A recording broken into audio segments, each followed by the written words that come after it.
Good evening, everyone. It is now 5:30, and welcome to the Burnsville City Council work session. Our work sessions are informal, and we go directly to the items that's on our agenda. But for our residents who are watching, we have the family table tonight. So we'll go around so everyone can introduce themselves, so our residents and anybody else who is watching us will know who is around the family table. Michelle Collins, City Clerk. Dan Gustafson, City Council. Vince Workman, City Council. Brian Peterson, Public Works Director. Carissa Larson, Communications and Community Engagement Director. BJ Jungman, Fire Department. Dan Tinter, Interim Finance Director. Krista Bartholomew, HR Director. Bethany Brewer, Organizational Development Manager. Garrett Beck, Parks, Rec, and Facilities Director. Tom Venables, IT Director. Jenny Faulkner, Community Development Director. Jen Desrud, City Engineer. Dan Keeley, City Council. Kara Schultz, City Council. Joel Chamnick, City Attorney. Greg Lindberg, Interim City Manager. Elizabeth Couts, Mayor, and in the audience, we have Jennifer Harmoning, Burnsville Chamber. Paul Barron, Resident. welcome. Welcome, everyone. This meeting is conducted both in person and virtually, and members of the public can attend our meetings by going to Comcast Channel 16 or 859, or you can also log on to burnsvillemn.gov/meetings. You can also join us on Zoom by joining us at zoom.us/join. And more information about our meeting, please go to our meeting webpage and the council agenda packet. The first item on the agenda this evening is continued from our council meeting of February 8th. This is the resolution ordering the improvements, approving the plans and specifications, and ordering the advertisement for bids for the 2022 street improvement project. And presenting this evening is our city engineer, Jen Desrud. Jen. Thank you, Madam Mayor and Council. So this is like the mayor had mentioned, tabled from last week. Just as a reminder, these are the street improvement areas. We are doing a rehabilitation in the heart of the city, reclamation in the colonial area, Ridges in Portland area rehab, West Park, Burnell Park, South Cross Heights reclamation, and then Buck Hill Road rehabilitation. And I'm not going to go through the whole presentation. I just wanted to highlight a couple of things. This is our cost estimate for the project, just under $9.2 million in street and utility improvements. And then the cost breakdown that I presented at the last meeting with special assessments being about $1.3 million, ITF about $3.2 million, MSA funds about $2.4 million, a little under $400,000 in storm utility funds, about $1.5 million in water and sewer utility. There's a little bit from facilities because we're doing a little bit of paving on a private alleyway or city. It's a city alleyway, but it's not in right of way. And then Lakeville is contributing as we're continuing the Buck Hill Road project into Lakeville. So a couple of questions that came up at the last meeting, Councilmember Workman asked about the pedestrian crossing that we're proposing. So we are relocating the sidewalk crossing of South Cross Drive and putting in a median refuge for pedestrians. And the question was, will there be pedestrian push buttons in the median? And yes, that will happen. The timing will be such that a pedestrian can cross all at once, but if someone needs more time, they'll be able to be in the median and push the button to get all the way across. And then I just wanted to bring a little bit of context to our multimodal and bike lane planning. So when we were looking at different roads in our multimodal plan, I had brought up that Buck Hill Road, we did some considerations for multimodal, but I didn't go into a lot of detail there. We did consider putting bike lanes in on Buck Hill Road. So we are proposing a 3-lane section, and with that, we do have extra pavement width. So there is no sidewalk or trail between South Cross and Crystal Lake Road, and so we considered bike lanes with this project. The two sections that are shown, one is a bike lane in each direction, and these are looking north. So having a bike lane on the freeway side and a bikeway on the sort of car dealership side. is the top section. And the other thing we considered is because of all the driveway openings on the car dealership side, could we consolidate the bike lanes to be on the freeway side? We had multiple discussions and reviews with staff. We talked with community development. We brought up a development review committee, the traffic committee, police, fire, maintenance, and overall decided this was not a good place for on-street bike lanes and that we really do want to pursue an off-street trail in this section. The reason there's no off-street trail or sidewalk in this location currently is that the right-of-way goes right up to the back of curb. So we don't have any property, so that's something to work at and will take time. But that's just kind of giving some context to how we were making decisions about this is not a good place on Buck Hill Road, but we are considering the 3-lane section for safety and speed reasons. Sure. Why we were considering Nicollet Boulevard and Portland Avenue is that it's more for commuters. So in this area, it's an employment center, and making those connections, the green are the proposed bike lanes, connecting County Road 42 to McAndrews and to Nicollet. It's cost effective. The cost of bike lanes will be about $12,000. And on average, an off-street bike trail is about $1 million per mile on one side only. So for Nicollet Boulevard, it's about a half a mile, that'd be $500,000, and for Portland, about a mile, be $1 million. These areas are. And that's just to construct it, and that doesn't factor in the maintenance. No, it doesn't factor in the maintenance, but it does factor in the need if we had right-of-way or utility Sure. relocations, or, that's the all-in cost for construction. Yeah. So why we were considering it here was that we considered the Ridges area to be more of an employment center, and that commuter bicyclists are more likely to be comfortable riding on the street. And so this is the existing, has 2 lanes in each direction, and what we're proposing is eliminating 1 travel lane in each direction and putting a bike lane in each direction. The engineering works from a traffic standpoint. There's not there's too many lanes for the amount of traffic that's on the road. So it's a good, in our opinion, a good use of the existing pavement that's out there.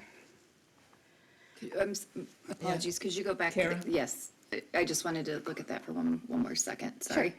And it's tiny, I'm sorry about that. No worries, no, that's very helpful, but yeah. So the bike lane in each direction, and then you have a full travel lane, which we are breaking up into a buffer between the bike lane. The bike lane would be closer to the curb, but still a wide bike lane. Okay, I appreciate that, thank you. Okay. And so then another benefit of this area is we are installing these bump outs. So we're eliminating the traffic lane on the outside in each direction allows us to bump the curb in at these crossing locations. Those are engineered drawings, sorry, they're not very pretty, but it does make the crossing narrower so that pedestrians have less distance to travel of crossing cars. And then when you do have 2 lanes in each direction, there's always that safety issue of having a car stop for the vehicle and the other one in the other lane not knowing why they're stopping and passing and making more of a safety issue. So the bump out is a good safety enhancement. There are those rectangular rapid flash beacons out there today, and we're going to be we'll be replacing those with this project. A couple of off-street trail opportunities that might be coming up. On Buck Hill Road, in that sort of light green, there is no sidewalk or trail today, and we were awarded a TED grant for construction in 2024, 2025.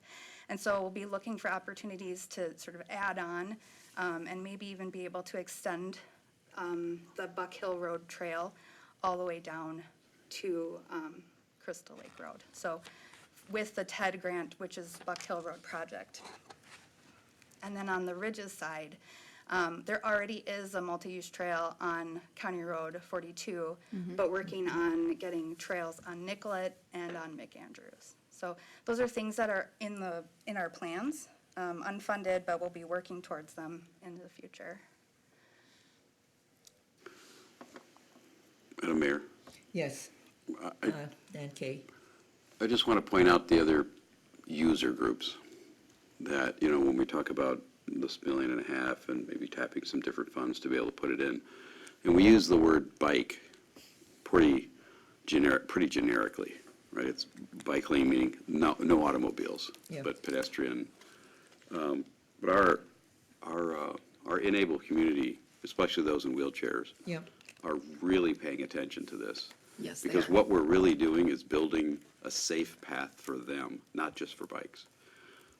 And the thing about a 10-foot wide trail is it's a lot easier to get a large plow down and easier to clear it completely, almost like a street, like a narrow street, as opposed to our sidewalks, which operate with as I've witnessed at 4 a.m. after every snow, buzzing down with a little plow where there's a lot more panels of concrete that get uneven, which cause the blade to bounce, which cause it not really to scrape the sidewalk maybe as clean in some areas. Sometimes it does, but it tends to not do it as well as a fixed snow plow in the front of a truck that is able to stably go on a bituminous path that doesn't have the uneven seams that happens with sidewalks.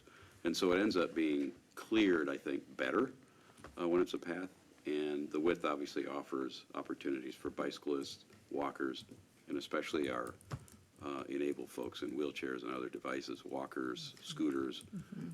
I'm not talking about scooters that we would ride, but scooters for people who are, mobility challenged. And so I just want to make, and I think when we refer to this as, this bike trail, it's really not just a bike trail. And I think we ought to change the narrative on what we call this. Because it just sounds like we're talking about something for bikers, and we really are talking more about supplying a clear, non-motorized path for everybody that is not using a car, and especially for those who have mobility challenges. So that trail from County Road 11 on 13 and comes along MBTA, that trail that comes along there and then heads north, heads south. That came out of a grant. MBTA went for that grant that has. And is it MnDOT who maintains that trail?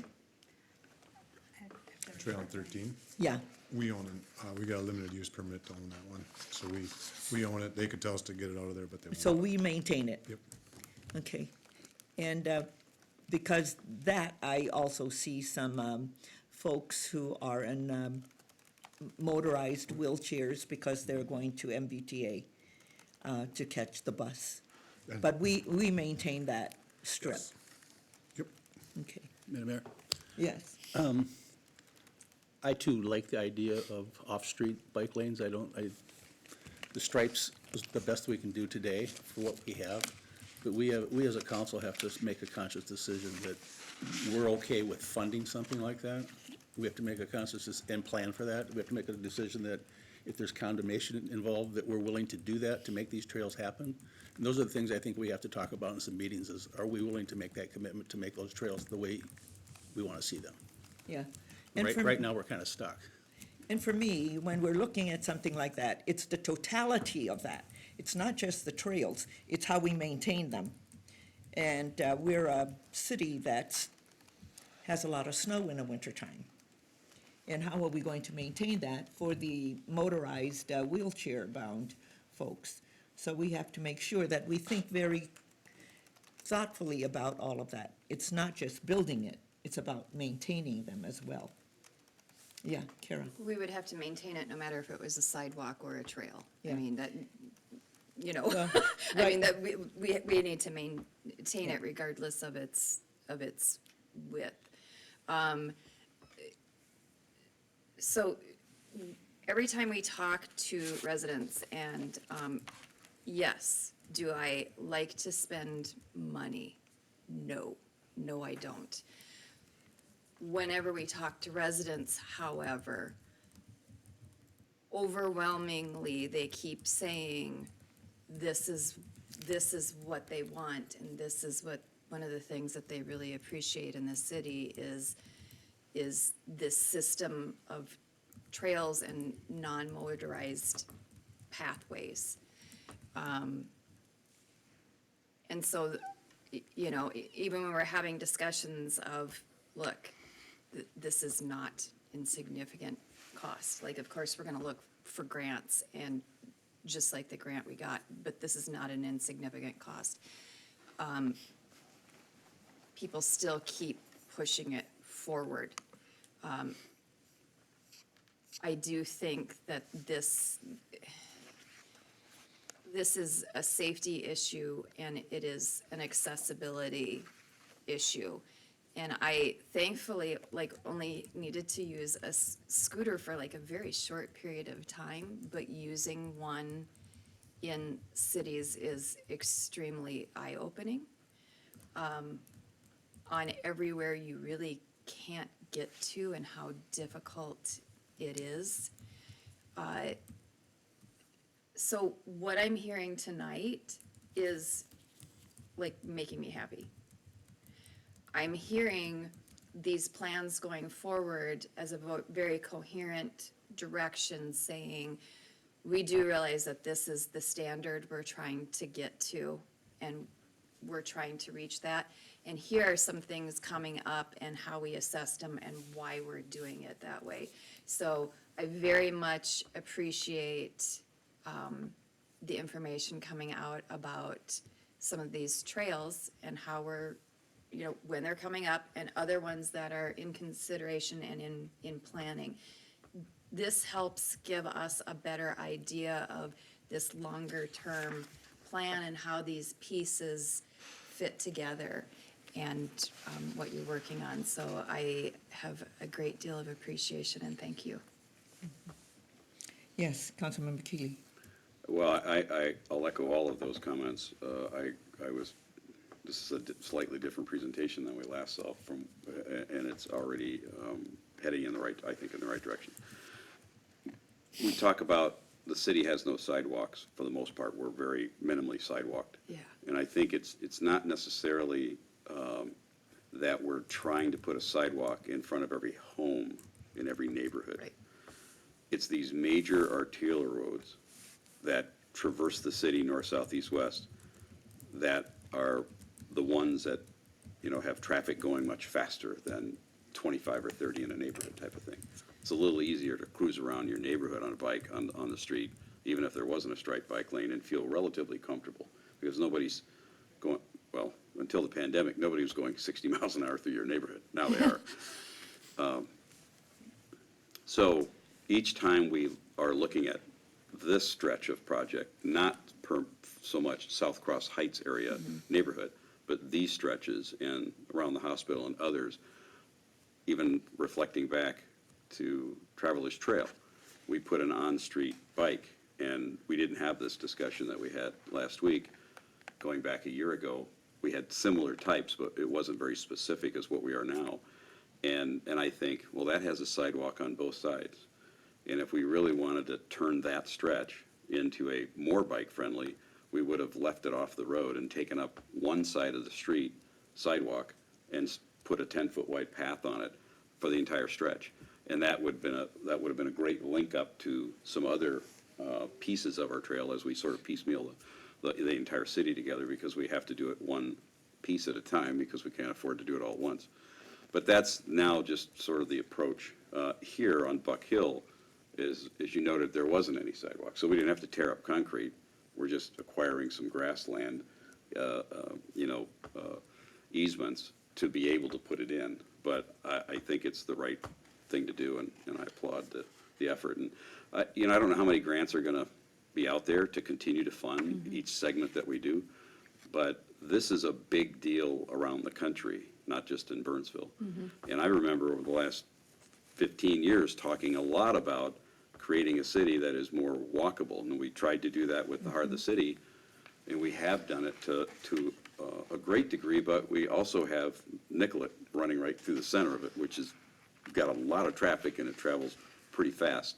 So it's a bit challenging. And then, of course, you got 13, which is not easy to traverse as a pedestrian. So, we got as far as we're going to get in some cases without some major enhancements. But the whole rest of the city is an opportunity for us to approach it with that pedestrian-friendly approach. And I'll say it again, especially for our immobile community who are really looking for something other than getting on the road when there's packed snow and ice and the roads have been plowed better than the sidewalk, and the sidewalk is too bumpy, and so they choose riding in the road. When I saw that, and I remember seeing it and bringing it up in council member or council sessions years ago, I saw it a lot, actually. And of course, if they're trying to use their wheelchair in an area where there isn't any sidewalk, they're in the road anyway. And so when you see a person in a wheelchair using the street instead of the sidewalk, you know, and you can see that the sidewalk was plowed, but it's still kind of crusty and bumpy. And of course, the plows can't get out there quick. This is no blame to Ryan. People will walk on a sidewalk after a snow, hard pack, and create those sort of bumpy and uneven surfaces when it softens and then freezes at night, even after it's been scraped with a plow.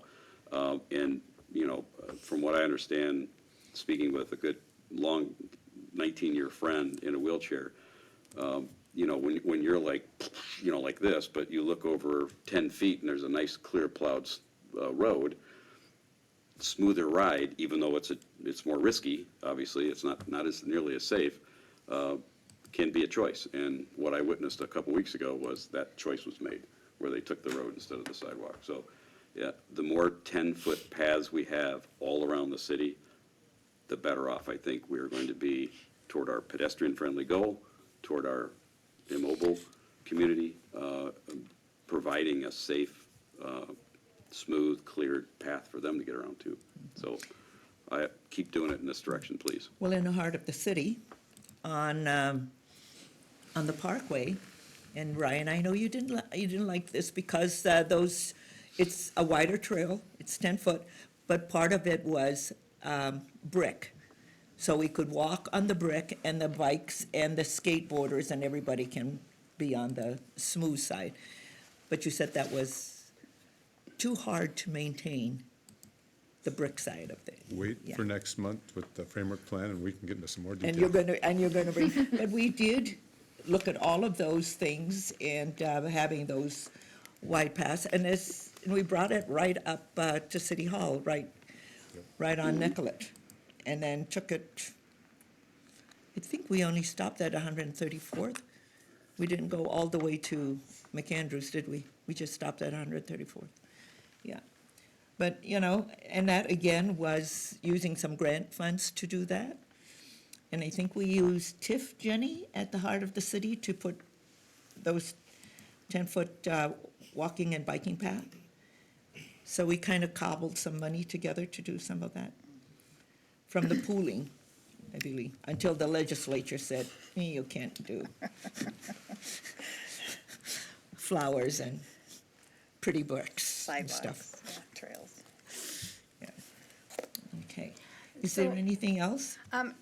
Well, so that was the multimodal part of the discussion, but the recommendation is to order the project. And so at this point, we would need 4 votes to be able to order the project since there are special Statute assessments. 429. Okay. Members of the council, and also for our residents who are watching, you can go back and look at the YouTube video for the last meeting where all of this took place. And it was wonderful to have some of our residents who really appreciated the work that our staff did with reaching out into the community for all of these construction projects. So thank you for their presence here, and for everybody who continues to stay engaged with us, and to our staff for the work that they do in finding solutions so that we hear from our residents, but also finding solutions to move us forward. Because we've done these kinds of things back and forth, and we have some 10-foot paths. And for me, it's always looking at the totality of the cost of it. It's not just the building of it, but also the maintenance of it as we go forward. So members of the council, I need a motion to adopt the resolution and order the improvements, approving the plans and specifications, and ordering the advertisement for bids for the 2022 street improvement projects. Move to approve? There's a motion and a second. Any other comments? All in favor, please say aye. Aye. Opposed, say nay. Did you just vote for that? I did. I got the information I wanted. It was the discussion that was needed. And direction That's how you change. get, yeah. Yeah. That's So how you then do with it. that, I have to thank Jen and all of the members of our staff who worked hard to really understand what all of that is. It's They not do. as if, They do, absolutely. it's not as if these things have not all been part of it, but I also want to remind the council that our staff really understands the conservatism around this table and how much those things are going to cost. So when they bring these subjects, I see them smiling, they know. They know, they understand the politics around this table. So, yeah, I see some head nodding. So the thing is, they do, and I want to tell all of you, thank you. Because you heard that, this is some of the things, well, let's take a look and we can do some things together. And you have not just a supermajority, but you have a unanimous vote, Ms. Desru. Okay, thank you very much. The next item on the agenda is the affirmation of an all-day work session, Burnsville Leadership Together and Strategic Priorities. Presenting is our interim city manager, Greg Lindberg. Thank you, Madam Mayor. Yeah. You all have noticed by this point in time that the table looks a little bit different for a work session this evening, reflective of our conversations really back over the course of the last month, but particularly the all-day work session. The senior leadership team is here to kind of help walk through really three items for you tonight. First, we just want to provide a brief summary of our conversation at the all-day work session. Second, you had asked on January 12th of me and the leadership team for a plan for the next 90 days. That the leadership team would come back to the council and give you an idea of what we feel is most important as we lead the organization over the next few months. And then finally, at the all-day work session, you also gave us direction that not only affirmed our 6 strategic priorities, but you also asked staff to go back and to wordsmith them a bit and come back to you with our recommendations. So it's our plan this evening to do that. And again, reflective of what we've talked about over the course of the past 4 or 5 weeks, I thought that it was important, and our leadership team agreed that it was important that we were all part of this discussion. So good news is you don't have to listen to me talk at you for the next 10 minutes. We're going to divide and conquer a bit. So with that, I'm going to turn it over to Bethany Brewer, our Organizational Development Manager, and she's going to start with a bit of an overview on the all-day work session. Yep, absolutely. Madam Mayor, members of the council, good to be here with you. You have probably seen already you have some documents in front of you, so this top one, we talked about the story of us. So staff was excited to be with you for some honest, open conversation at the all-day work session, and just have some of the highlights of what we talked through in that conversation. First and foremost, it was really helpful for us to understand, have that conversation, understand each other's needs and goals. We did a lot of foundational work around our vision and values and strategic priorities and affirming those things and really understanding that we're on the right path forward and we have similar hopes for our future. We talked about how we build trust, through continuing that open conversation, open communication, prioritizing those conversations that we now have on the calendar coming up. We talked about setting ourselves up for success through understanding those needs. We talked about helping each other be accountable to one another by being honest about our needs, expectations, concerns when they arise. And most importantly, we're excited about Burnsville, we're excited about our future, strengthening our team, this team, our organizational culture, and really excited about creating great experiences in our organization and in our community together. Thanks, Bethany. I think one of the things that I'm reminded of in our all-day work session conversation is we very much did something different back at the end of January, and I know that for myself, and certainly speaking on behalf of the leadership team, it was a really great opportunity for us just to have a candid conversation with the council. So we very much appreciate that and feel like the conversation really helped to guide us, particularly in the last several weeks as we've worked to develop our plans moving forward. So thanks to the council for that. And a particular thank you to Bethany. Our organizational development function really drives the culture of our organization, and I appreciated the facilitation of that discussion alongside the mayor. So I thought it was a productive time together. So thanks for that. I'm going to switch gears. You have 3 handouts in front of you. The second in your pile is just a one-pager on our leadership plan forward. Again, just as a reminder, this was on January 12th, something that the council had asked in a month that we return to you and provide our thoughts on how do we best lead the organization in the coming several months through our transition. And to start that conversation out, I'm going to turn it to BJ Junman, our fire chief. Good evening, Madam Mayor and Council. Thanks for letting us be here tonight.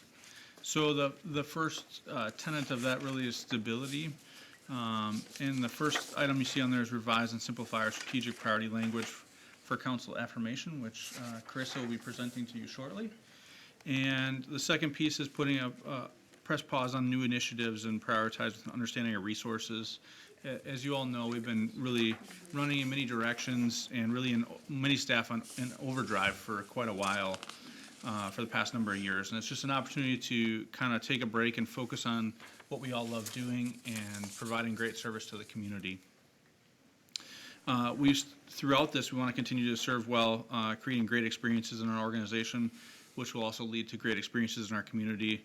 And we'll continue to work to incorporate stability and continuity into our future vision. So really kind of building on the great foundation that we already have.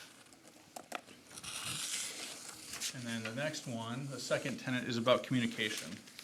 I think you commented on that on the previous agenda item that you were just on, right? As really complete and communicate with staff on organizational analysis,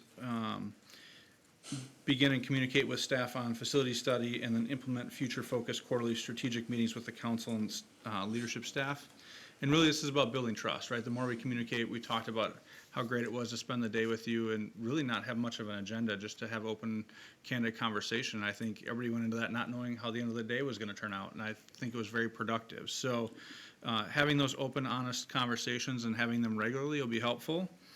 And ensure that council and staff value future-based communication to, really serve to affirm that we're on the right path. We want to make sure we're implementing your policy decisions and going down the path you want us to go down. So those open conversations really help us stay between the guardrails and establish those guardrails. So we look forward to that.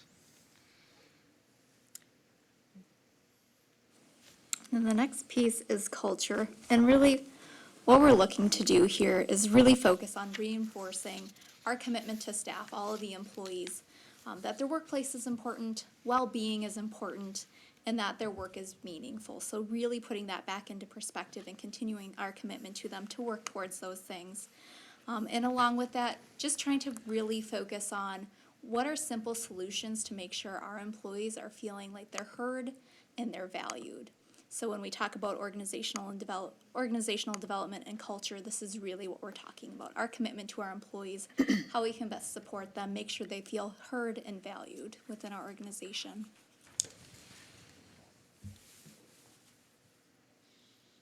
Madam Mayor, members of the council, the next part that we have for you is our refresh of the strategic priorities.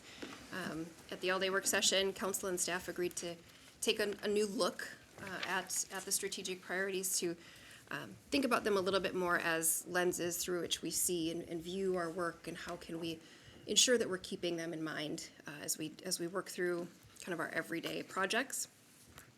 So we went through and kind of reworked some of the language a little bit. I'll talk about our process there, but I wanted to do the fun part first because a refresh wouldn't be complete without a refresh of the visual. So I planned this all as a big reveal. And then Greg reminded me that it was all going to be in the packet anyway, so just humor me. Pretend like you haven't seen it yet. That was an actual discussion that happened. I love it, Chris. Just like a marketer, right? You want a big teaser and a reveal. It's open and It's leaked anyway. transparent. Just pretend. So at the all-day work session, we talked about how it was easy for us to kind of fall into the trap of viewing these priorities as silos because they were really visualized as silos previously. Yeah. And so we wanted to rework that and make sure that all of the priorities were shown to work together. So here's the big ooh and ah moment. The new visual. Thank you guys, I appreciate you. That is really cool. So the new visual That is awesome. has the council vision at the core because it's the heart of our work. It also represents kind of the lens theme. That is a word that we have talked about a lot throughout this process is using these priorities as lenses.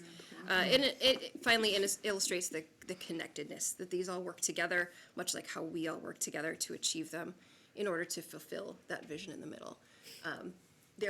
They're kind of presented in one order, but really this could be spun in any direction, right? That none of them are more important, none of them come first. They are all interconnected and working together at all times.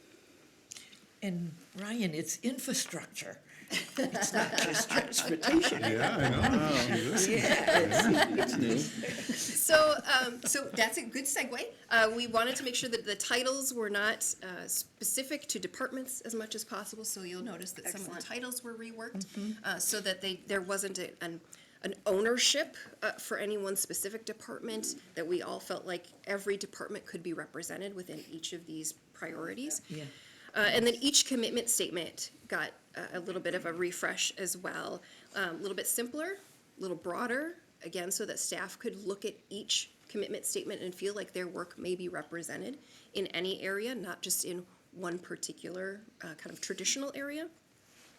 Hopefully, some simpler commitment statements will also help staff have a deeper understanding and perhaps remember them as they go through their everyday work, which leads to further accountability and making sure that we're working toward the vision that the council has put forward. We're going to talk about each one of these throughout this next few minutes. We also went through and did some measurables, right? So we did measurables last year. We refreshed those again this year. Again, you'll see them. You'll see those on the slides. We're not going to talk a lot about the measurables tonight. Tonight we're really focused on the commitment statements, but their measurables very similarly were broadened, so that within each measurable, all staff could put their action plans, could put their tactics. So you won't see the tactics tonight. Those are in staff, department need to see strategic the priorities, tactics. things like that, right? But those will be things that'll be reported later. Just know that that's kind of the intent, is that each of these are broad enough that my personal goal is for staff to take a look and go, I think I could put these in multiple categories, and really have a conversation within themselves about which category fits their work best for the story that they're trying to present back to council. So thinking back to the all-day work session and the strategic priorities, you may recall we started off with sustainability, right? And I think Ryan had mentioned, it's more the natural resources, and several of you chimed in on that. So taking that context a little bit further and broadening that category, thinking more future thinking of resource management lens that sustainability is. We have come up with a new systems statement, and I will just read it as follows to you. Burnsville is committed to innovation that supports environmental, human, and financial vitality for our community and future generations. I love that. Excellent. When I saw it, We're here I to please. And like Carissa said, we're not going to go into all the details, but that is the high-level commitment statement that we're proposing. Yeah, you brought in some people. Yeah. Next, I think, is Michelle. Next, we're going to talk about community engagement. And Burnsville is committed to meaningful relationships and experiences that meet the diverse needs of our community. And that means great experiences are at the heart of what we do when it comes to engagement, and we want to create authentic connections between the community and city services. Nice. I don't want to steal any of Ryan's thunder, but I have infrastructure. Because you're the infrastructure of the future, right? I'm involved in infrastructure in some fashion. But Burnsville is committed to the responsible stewardship of our infrastructure and resources and land to ensure access to allow our community to thrive.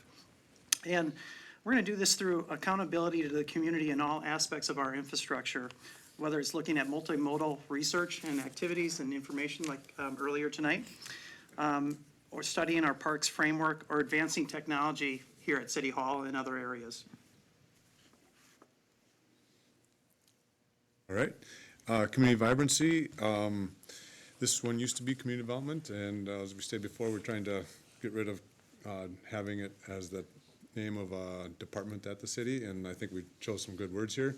I just Googled vibrancy. The state of being full of energy and life is the definition of that, and that is clearly what we're trying to do with all these different types of things. And so it used to be much more based on community development and redevelopment, and I think it really still can hit all of that, but then you're adding in, we want, when we do phase 3 of the city hall, we want that building to be as equally vibrant as someone who might be redeveloping out in the community. So I really think that's where we're trying to do all these programs so that no matter where you are in the city, public, private, that it's going to be a vibrant place to be. Placemaking most definitely fits into this one, and I guess that's what I'll say about it. Nice. Very good. All right, I have safety, and I love our rework here, just because traditionally you think of safety as police and fire. And yet, as I look at my colleagues around the room, Ryan and his team help to keep our streets safe and clear. Carissa and her team can send out messages to the community in times of need or deal with wayfinding and signage and whatnot. Carissa helps with making sure that staff are trained well, OSHA requirements, things like that. Tom with, just our IT and making sure that our systems are safe and protected and whatnot.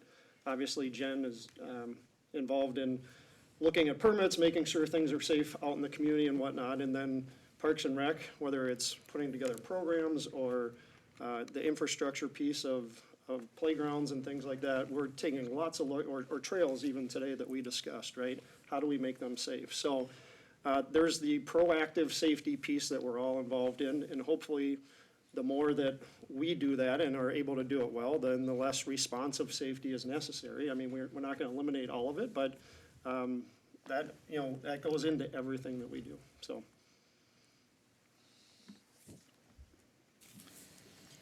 And then additionally, with organizational culture, this was one of the ones that was reworded from organizational services and the move away from department names. Burnsville is committed to creating great experiences for our employees, so they may do the same for the community. And in this way, the city is placing all decisions, starting with the employee, making sure that they're engaged in their work and that they feel valued by the organization, and really doing what the organization can to equip them with everything they need to accomplish all of the other strategic priorities. And I can say, as perhaps the newbie to the leadership team, I've been very impressed with how the city of Burnsville, especially at the staff level, places culture at the heart of the organization. There is a tremendous amount of discussion and intentionality around it, and I think this strategic priority really reflects a lot of the momentum that already exists in this area. Be a good fit here, Dan. Yeah, were you gonna say it, Madam Mayor, you want me, so that means you're staying, right? Keep trying to. I suppose I can ask them for a picture on my badge. Yeah, when you said newest member of the leadership team, then you kind of opened the door there. So Tom, I think he needs a picture on his badge. You never got a picture? Yeah, or HR, whoever does that. Oh, boy. I didn't know it was that simple. I'll just get you a picture right on there. Mayor and Council, I hope that you feel the same thing that I do, just in the tenor and tone of this conversation. Our leadership team, along with the council, we're better together. It's language and words that I use probably ad nauseum to the organization. There's probably some head nods around the table here. But I really do believe that we are all uniquely talented, and this group and the staff that this group represents really do create the types of experiences that bring that vision to life, that we are a vibrant city, boldly leading, welcoming to all. And as uniquely talented individuals, we have different perspectives, and I also think that it's worth recognizing that this group of staff leaders took something that was already really good and turned it into something great. Really great, absolutely. And that happened as a team. And although many of them are likely just humoring me tonight in sharing this presentation, this really is about us all doing what we talked about doing in the all-day work session, which is building team, building trust, and enhancing communication in our organization for the benefit of our community. So we're very excited about what we've shared with you tonight, and our ask is simple. Are we still going in the right direction? And can you affirm what we've put in front of you this evening? So with that, the group will stand Mayor? for questions. Yeah. Not really a question, just observation. I love what's going on here. And I think about what's going on around the world, actually, with the workforce and everything. And I'm assuming that there's probably a lot of corporations that are doing this right now, and I'm happy to see governments doing it as well, is how do we better serve our clients, our community, and how do we keep and retain good employees? And so kudos for what you guys are up to. You know, Greg, and to our leadership staff, I want to thank you. That all-day work session, we had a lot of conversation, a lot of things that we talked about. We talked about, you know, how do we put our priorities and in a way that it was like a Venn diagram, but you did it better than a Venn diagram with what you did here. It addresses the things that we do, but it's highly humanized in a way that it lets our people know that the work that we do benefits them at the end.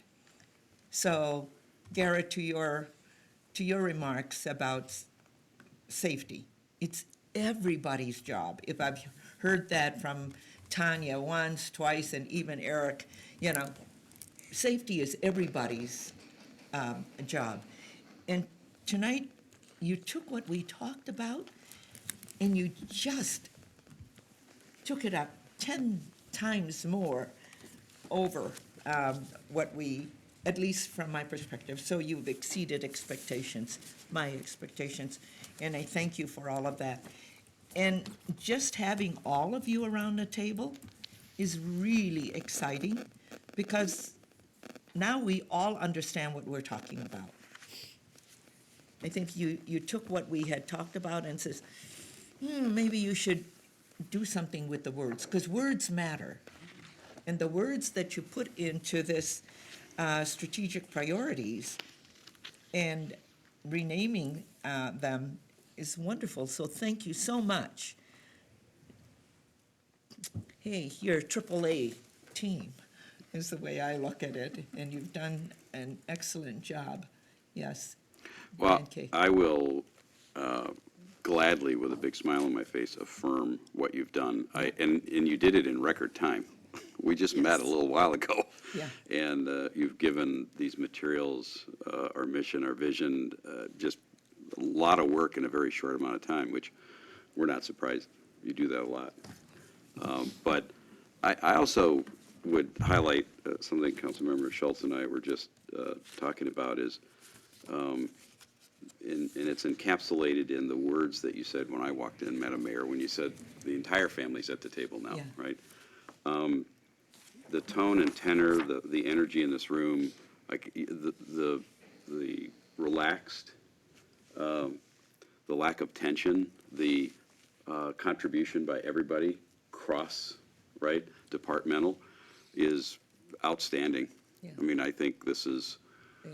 the best work session I've attended in 15 years, 16 years now. And I think we're off to a phenomenal new future with a new direction and these values to guide us. And this team that you've got put together here, I look forward to more work sessions like this with these folks at the table. It's far more productive. I think everyone walks away with a clear vision of what is expected of them and the team individually, as a team, whatever. So, great work. Thank you. Yeah. Building trust, mutual respect is what I heard around this table. So our values, and that we're all being good stewards of the public trust in us. And so when I look at the values while you were all talking and, building trust, it's about mutual respect. It's about being good stewards of the public's trust that they have given us. That's things that we need to do. It's working together. It's being ethical. And doing what we say and so people can trust Say what we do. that we're doing that. It's not just around this table, but the community benefits. So Greg and the leadership team, thank you so much. I mean, you took something, you worked hard at it, and you delivered in record time. Thank you. Well, and we need, I don't think we need to vote on it, but I think I would like for our staff to hear. Dan Kay, you said you affirmed the work. Absolutely, 2 thumbs up. with enthusiasm. Yeah? Oh, yeah. Yeah, Absolutely, very yeah, exciting. absolutely. AAA. Okay, I think that's the highest you can go if you're doing finances, right? It absolutely is. It's a, That's 2 Triple A. unanimouses in a row now. You guys are doing good. It's a long night. That's true. Mayor, council, thank you very much. yeah, so We appreciate it. you need the affirmation is given. Thank you. Now we will move on to item 3, and that's a one-time funding source review and proposed 2023 budget calendar. And I think, Dan T., this is you? I believe so, yes, Madam Mayor. Yeah, I was talking with Councilmember Keeley, and I said, well, we have Dan K., Dan G., and Dan T. Join the dance.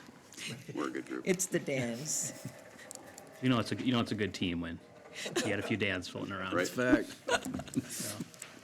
Thank you, Madam Mayor, members of Everyone the needs a Dan council. in their life. This evening, just for everyone's benefit, again, my name is Dan Tinter.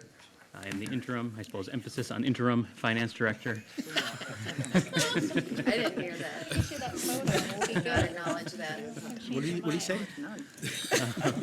Yeah, I think he just introduced himself as the finance Finance director. director? So this evening, take a little time to talk about some, what we're characterizing as available one-time funding sources. I'll touch a little bit on the background of how we got here.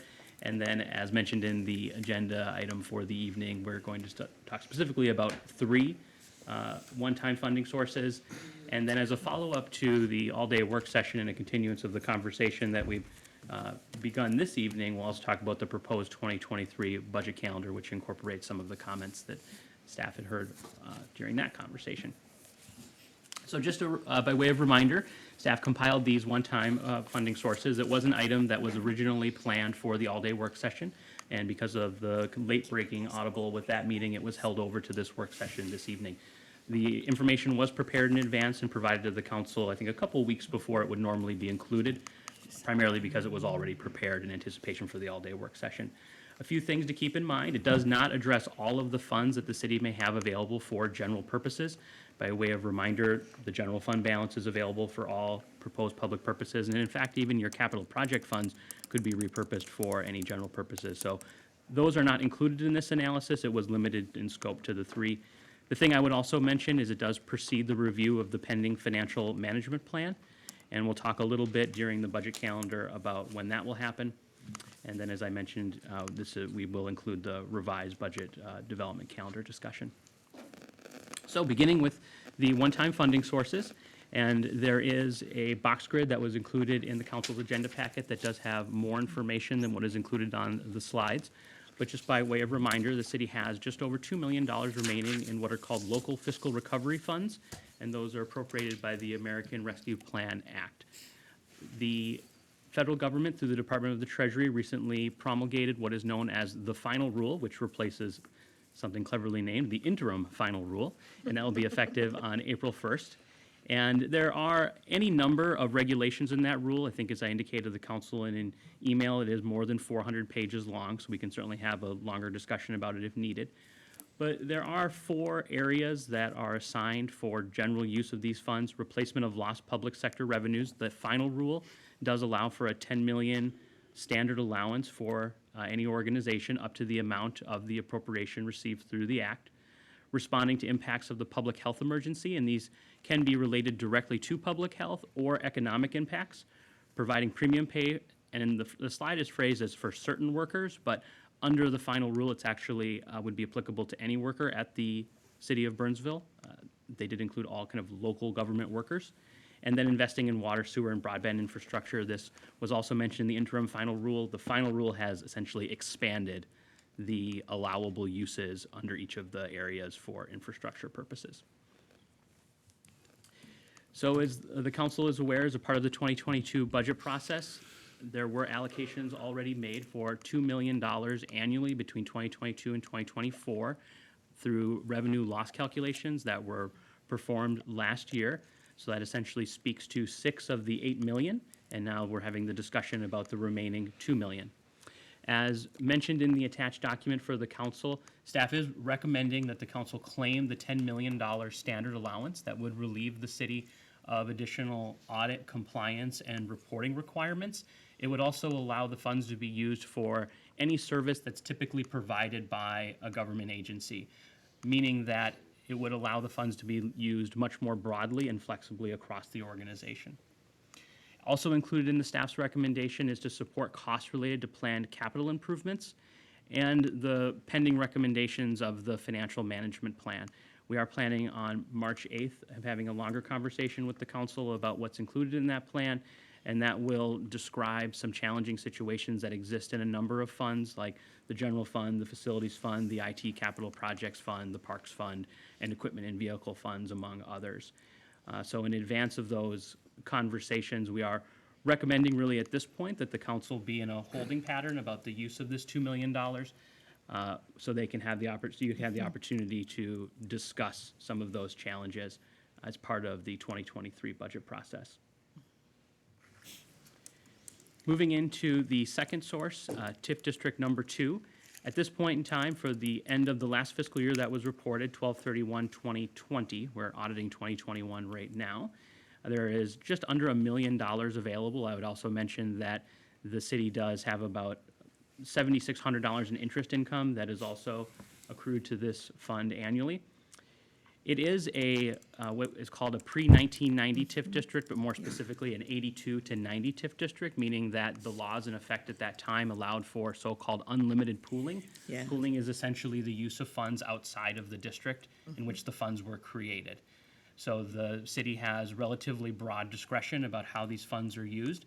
They generally need to be used for any general purpose, but then in a kind of continuation of the nexus to what the funds were created for, guidance is generally that they be used for redevelopment activities or public infrastructure that supports redevelopment activities. So just by way of reminder, the council has used pooling in the past, specifically from this TIF district. I won't go into some of the mechanics of how that's accomplished. There are a few extra funds, monies get transferred here and there to support the activities. But 2 such examples, the Heart of the City project, the parking deck specifically, there was some discussion about that earlier this evening. And then the city actually, through the pooled fund, spent about $5.5 million on the Trunk Highway CASA 5 interchange. As included in the council's packet this evening, staff is recommending the council support the creation of what we're calling a housing rehabilitation fund, and that would allow the city to use these monies to invest in residential neighborhoods, which, as the council is aware, the greatest portion of the tax capacity for the community is in fact residential properties. And there was some discussion at the all-day work session about the aging nature of that housing stock and the need for the community to do something to protect its tax base and also support reinvestment in those housing options. So essentially what would happen here is the city would keep the TIF district open and then lend the funds out over a series of years at a reasonable or lower than average interest rate. And then over time, those monies would be repaid with modest interest. And then the city would use those monies again to make more loans. This is a concept known as revolving. So essentially then the TIF district would remain open in perpetuity. The city would still have to report on it and go through the process with the Office of the State Auditor, but the funds would be used for as long as the council wanted to maintain the program and keep the district open. The next is the host community agreement fees, or we also just call these host fees. Last year, the city received about $645,000. As the council is aware, these fees have been going down over the last several years, primarily due to a lack of capacity in the Burnsville landfill and the decision by Waste Management to truck certain waste and refuse to other locations, understanding that they were limited in space. So host fees may generally be used for any general fund purpose. One thing I do want to make mention of to the council is sometimes you hear host fees and sometimes you hear tipping fees. Tipping fees have a much more restrictive use in state law, and the city actually amended the host fee agreement many years ago to replace the tipping fee with the host fee. But it's worth noting that the city still maintains a significant restricted fund balance in tipping fees, right around $800,000. Those monies tend to get transferred annually for sustainability and recycling initiatives, respecting what's happening for the statute. The host fees can be used for anything, and they really have been used for anything in the past. They have been allocated to the Ames Fund, the Facilities Fund, and the General Fund. This last year, the city stopped budgeting for host fees, but we are anticipating to receive, based on the most recently available waste management projections, right around $500,000 in 2022. Because of their declining nature, and the city kind of regarding them generally as a volatile funding source, the staff recommendation is to use them to support capital costs that are already planned in the CIP. And also, again, much like with the American Rescue Plan Act monies, to support recommendations for the pending financial management plan. The one thing I would make mention of is that at this point in time, the Community Development Public Works Departments are reviewing the planned expansion of the landfill, and there will be a renegotiation of the host fee agreement, in which case the city may seek to raise the host fee itself. But it's worth noting that it's possible the revenues may not increase substantially, because our understanding right now is that Waste Management would still continue to haul certain refuse to other sites, knowing that they have limited options in the landfill as it currently states. So we'll have to see kind of how things get sorted out between the additional fee and the less capacity to see where revenues kind of line up. But because of that dynamic, again, the staff recommendation is just to use this money, given its volatile and declining nature, to support one-time costs. Moving into the budget calendar, a few things to keep in mind at the all-day work session, and as we talked earlier this evening, there has been a desire to enhance collaboration, improve transparency, and really cultivate trust in the budget process. The calendar that was provided to the council proposes essentially for the city council to have earlier and more often conversations about the budget. One of the primary discussion points was that department meetings occurred in October after the city council set the maximum property tax levy, which had the effect of not allowing the council to perhaps increase the property tax levy or make more substantial budget decisions from what they were hearing from the departments. So what this calendar proposes to do is essentially modify the budget schedule to provide really more work sessions earlier in the process, and allow more discussion between the departments and the city manager at the staff level. And one thing that we are planning to do is to create a more robust internal review process. So there will be budget request forms. I like to joke with the staff that I think everything can be solved by a good form. So we're gonna be putting one of those together, get a little bureaucracy going. But more importantly, we're gonna be providing more information at the staff level, creating space for conversations between the city manager and the departments, and really trying to get a better understanding of what each department needs and when, and folding that into the budget process in advance of the discussions with the city council. So as we talked about the all-day work session, really getting to a place at the staff level where there's an appreciation for what other departments need, why they need it, and when they need it, and really having a values-based discussion and a needs-based discussion about the finite resources of the city. One thing that we'll propose to do as a part of the nod towards improved transparency is actually provide the city council with a list of all of those requests over a certain amount. So you'll have a window into what some of the departments were asking for as part of the budget process as well. The one thing to keep in mind, though, with all of this change is that this calendar does challenge historical understandings of the budget process, and it does a few things.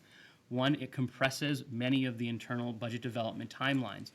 A lot of the discussion and the documents that were produced were really geared around those October meetings, and by moving them earlier in the year before the council sets the maximum property tax levy, there is essentially a need to reverse engineer all those other deadlines. So staff will have to think about how some of these things get developed internally. The Public Works Director and I have already had a conversation about the CIP and how the calendar is currently construed, really moves that deadline up about a month and a half. So as a result of that, some of the budget information that the council may be receiving may look a little different, sound a little different, be presented in slightly different way as we work through some of the dynamics at the staff level about moving around these deadlines expectations and how things get produced and eventually brought to the council for your attention. So we may need a little grace during some of the budget conversations because some of the things may look a little different and sound a little different than what you've seen in the past. The other thing that we're proposing, and this will be a departure from previous budget discussions, is limiting the opportunity for individual meetings with city council members. The budget really is a team sport, and we've heard a lot of discussion about wanting to have more people around the table, more collaboration, more communication. And so what we're proposing to do is to have more work sessions with the council, with more people involved, and really creating a common forum for questions and answers, and really to take information that we receive from questions and bring it back to the council as a group to have a discussion.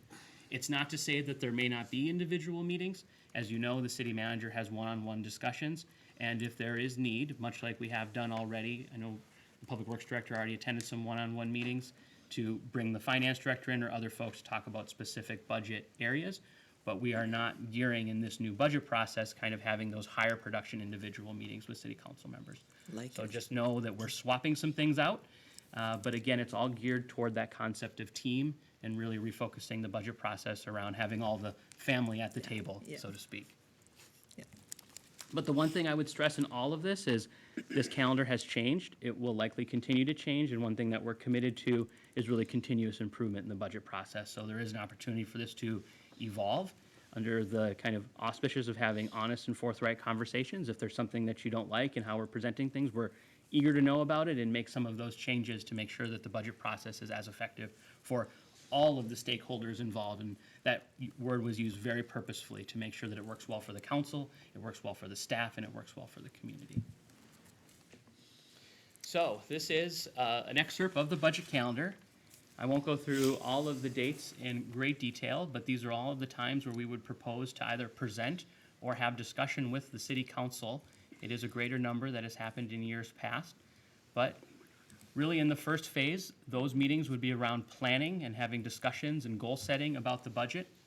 The kind of middle sections of meetings are really about review, taking information from the council and the community and staff and putting those into our financial modeling and having both internal discussions. As you can see, between July 18th and the 22nd is where we were proposing to have so-called department meetings with the city manager to improve that internal conversations. And then really, at the end of the year is when we have the decide phase. So that's when the council would be asked to set the maximum property tax levy. We have built in a couple extra work sessions in November. So if there are things that have to be discussed and reviewed and kicked around between the maximum property tax levy and the final property tax levy, this calendar does provide for that. But as I've shared with the leadership team, really the goal is by the time we get to that September 20th deadline for maximum property tax in that meeting is to have much of the budget put together. So really the changes that happen between that point and year end are minimal. I would say it's a grand goal, but I think it's one that we're equal to. So again, as you see here, just kind of breaking it down for the council, it's really just a plan, review, decide, and really what we're trying to do is build some momentum in the budget process to create space to have additional conversations with the council. The one thing that I would stress though, and this is really reaching back to the conversation we just had about the Burnsville Leadership Together document, is that this calendar does not include two things. It does not include a transition to a 2-year budget process, and it does not include an effort to implement participatory budgeting. Really what it's designed to do is refocus the budget process on teamwork, collaboration, process, and budget fundamentals. It is also designed to create space to address many of the issues that we anticipate the council to have to address as a part of the financial management plan. So it is really designed to kind of get us back to talking about many of the fundamentals of the budget process. It's not to say that the 2-year budget, participatory budgeting, those things can't happen in the future, but like we've talked about in the leadership document, really we're putting a pause on those and focusing on some of the more particular things that have to be solved sooner rather than later. So with that, I'd be happy to answer any questions about any of the funding sources or the calendar or any of the thinking that underpins the staff recommendations in any of those areas. Obviously, I've covered a lot of information and some pretty disparate topics in a pretty short order, so. Yeah, very well done. I just want to thank you guys for putting together a budget plan for us to work on early on in the process so that we can really discuss needs of the city, what has to happen. And, you know, a lot of our, as you are aware, most of our are aware around here, we discuss numbers all the time, but we don't always discuss the needs until after the max tax is set and then the needs come out when it's too late to do anything about it. So I think getting ahead of the curve is going to help us do a much better job of budgeting and forecasting and making plans for the future. So I know it's a lot of hard work, and I understand that a lot of things are changing for all of our senior staff and getting their stuff together much earlier than you're used to doing that. But thank you for doing that, taking that task on. Dan, I think this is excellent, and the direction that we're going. We say we're going to plan, then we're going to review, then we're going to decide. And I think one of the things that you're asking us to do is pause on anything that anybody was going to talk about tonight about how to use the $2 million that's sitting there, which is part of the ARPA funds, when our need is about 10 million. And let's wait till March 8th to understand the universe of things that we need here at the city, and to understand the pressures, the structural and financial pressures that we know we're challenged with. And so I think that's really great counsel from Greg, from Dan, from the leadership team. Let's get the universe of what the needs are, and then let's look at how we're going to move forward with all of that. I also like that you're saying the two-year budget and the participatory budgeting will come, but let's stabilize as we move forward for 23. And then we'll look at 24 and 25 and 26. So all of that is going to be coming ahead of us. So it's not that it's being forgotten or set aside. Yeah, we're not reading that. Let's get this done. And I appreciate the clarity of all of this from what we have in terms of our sources of revenue from the ARPA funds to the TIF District. And I know about this fund because I was here when we voted on pooling and putting the whole city as the place where the pool can be used. And I know that we use some of that. And that this can be a revolving, it'll stay in perpetuity if we continue to use the money wisely, and that it revolves to continue to fund.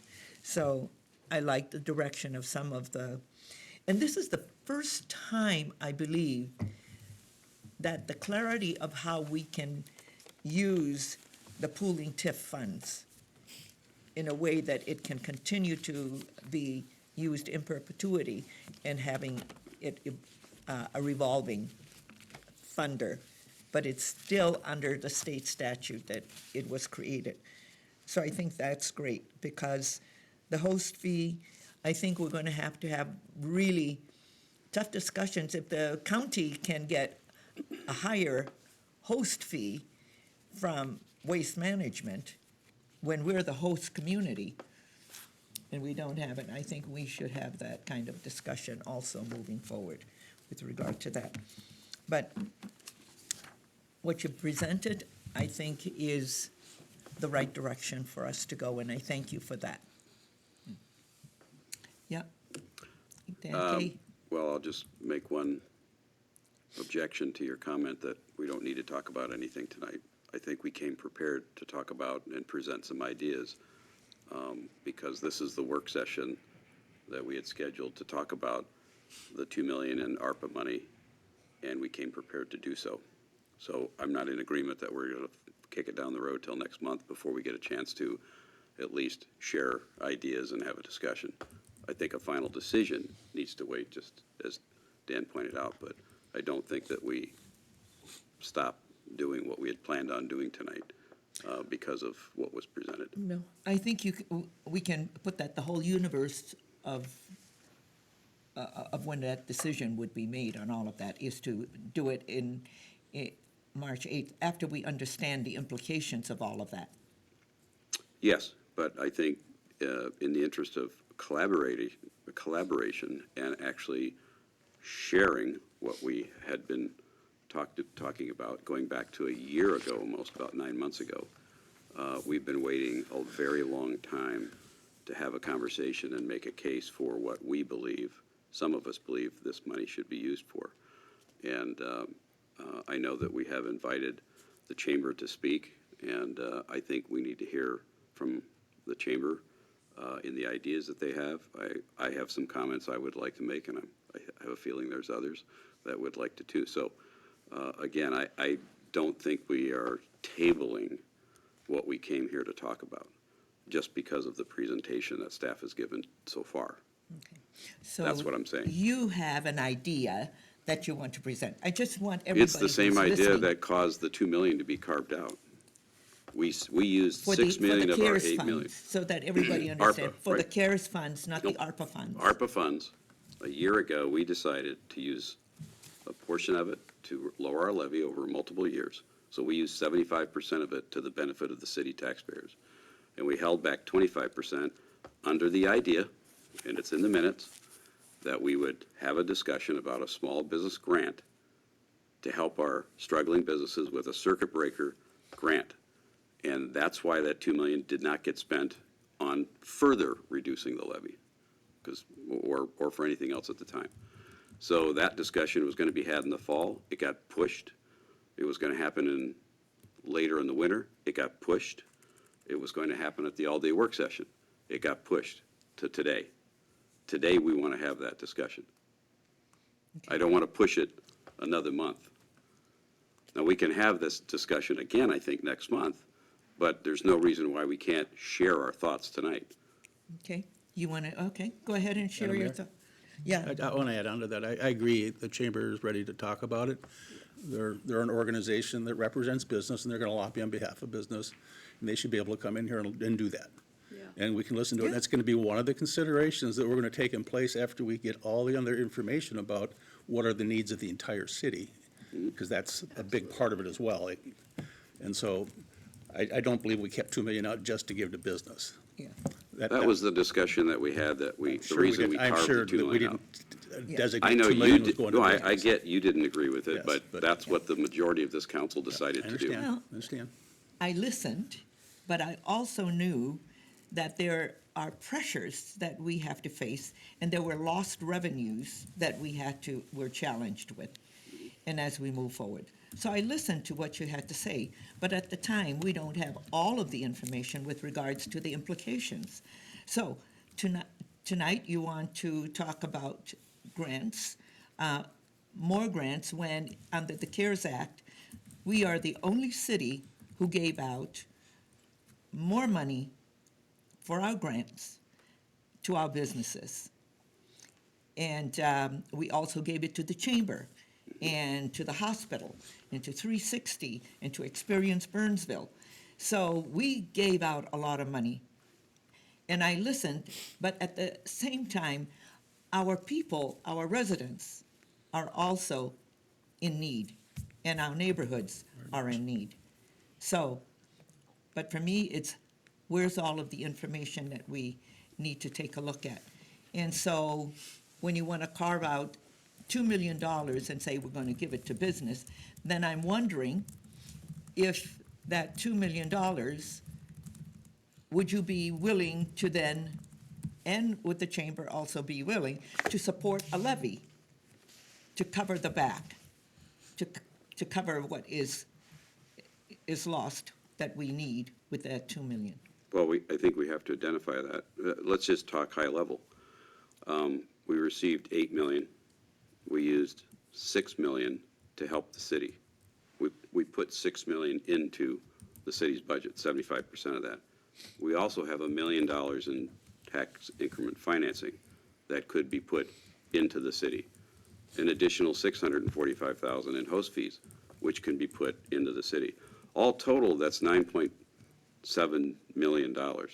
And I'm suggesting that, and we haven't had the discussion, but I would propose that we use 1.2 million of the ARPA to put a small business grant together and help some businesses that were not helped by the feds, that we helped the last time, our nonprofits and our organizations that depend on our business community, and we would use the rest of it for the greater needs of the city that we all talk about. That would make our small business grant represent 12% of all of these monies.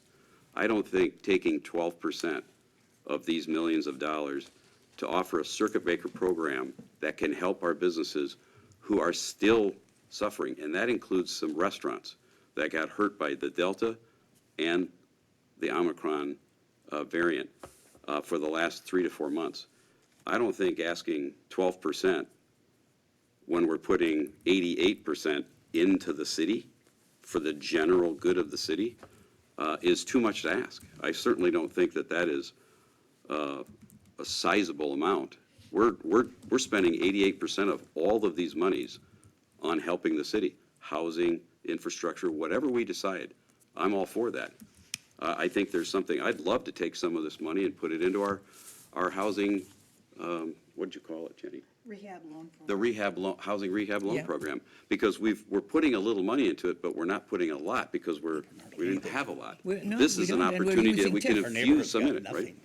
Yeah. Yeah, I mean, this is an opportunity that we can give it a nice boost, right, with some of this money. There's other things, and that'll all come out in our conversation when we have a deeper, but at a high level, that's what I would propose, that we consider a $1 million small business grant and taking $200,000 to give it to these 4 nonprofits who have never received any help from anywhere else. Did you look at this spreadsheet that we received? We have churches who also got money.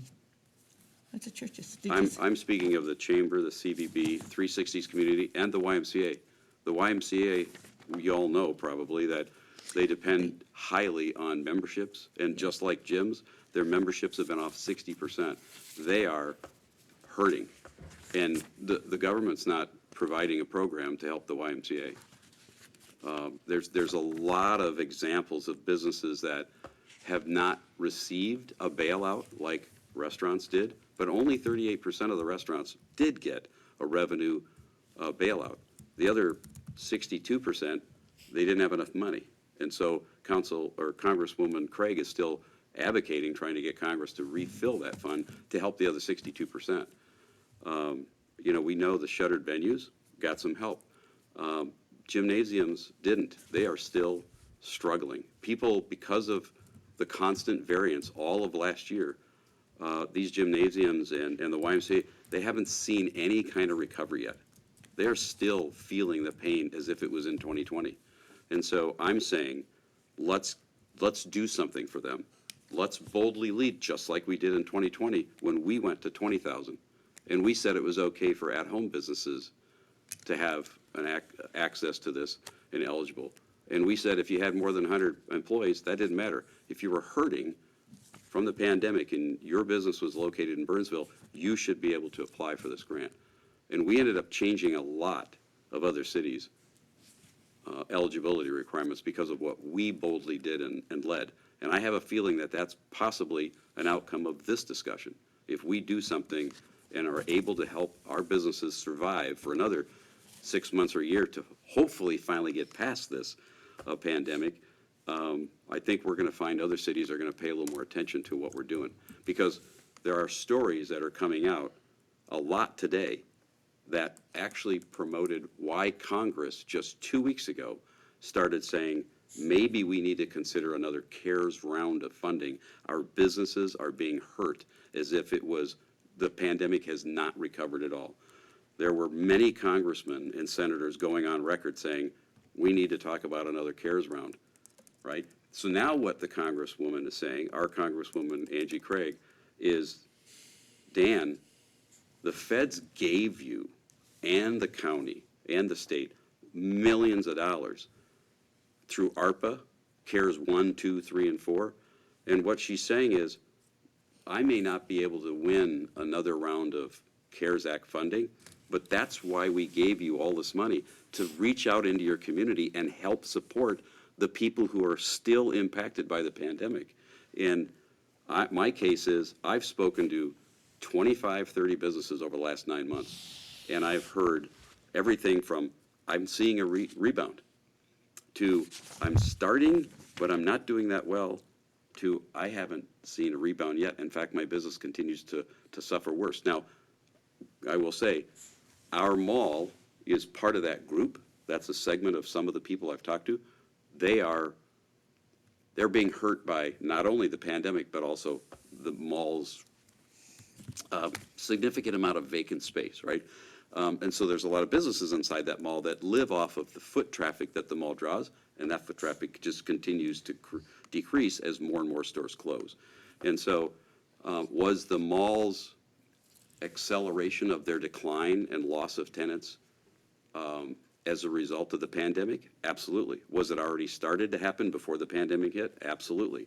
But the pandemic has further pushed it down, so it's further impacted those businesses who are still trying to hold on and stay alive and open today. And even in the mall, I will tell you, there's a positive story from a major tenant, an anchor tenant. They had the most profitable year in 2021 that they've had in 10 years, but it was because of cost control measures. Their revenues were still off, but they were able to control costs and actually produce a profit. So their revenues were off, but they weren't off significantly. They were just off. And so there is some better performing stores. There's some individual stores that have performed well, that have actually benefited from the pandemic, but there's a handful of others, a lot of them, that have not. And that goes for Main Street retail, business travel, hotels. Our hotel, we know obviously what the hotels are doing because we see the lodging tax numbers. And so being 25 to 30% off in 2021, after they suffered 40 or 50% off in 2020, means they're not doing great, right? That 25% off is, after you come off a 40 or 50, you kind of do a little happy dance, but you're still in the red. You're still not performing. And we just saw a story about the restaurants who, because of the Omicron coming on the heels of Delta, they lost in-store dining. And so their drive-throughs have been good, but their in-store dining went off. And because their margins are razor thin, they don't have the ability, unless they fill up their dining room and their drive-through is good, to really be profitable. So they've been harmed. And I think those are some of the stories that may have actually caused some of the Congress folks and senators to say, I think we may need another round of CARES because we've just gone through 6 months of another heavy hit to businesses. And so there's winners out there, and there's some that are they're still losing. They're still struggling. And I hope that Omicron is done and those businesses are going to see a bounce back. We know the trade show business is coming back because we know that our own Showcraft has reported that they got a huge bounce in orders. So in 2022, all these companies said, okay, we're going to put on this conference in 2022. And so they started ordering new show display materials. That's a good sign. And the business travel hopefully will see that rebound this year, especially the hotels, our hotels.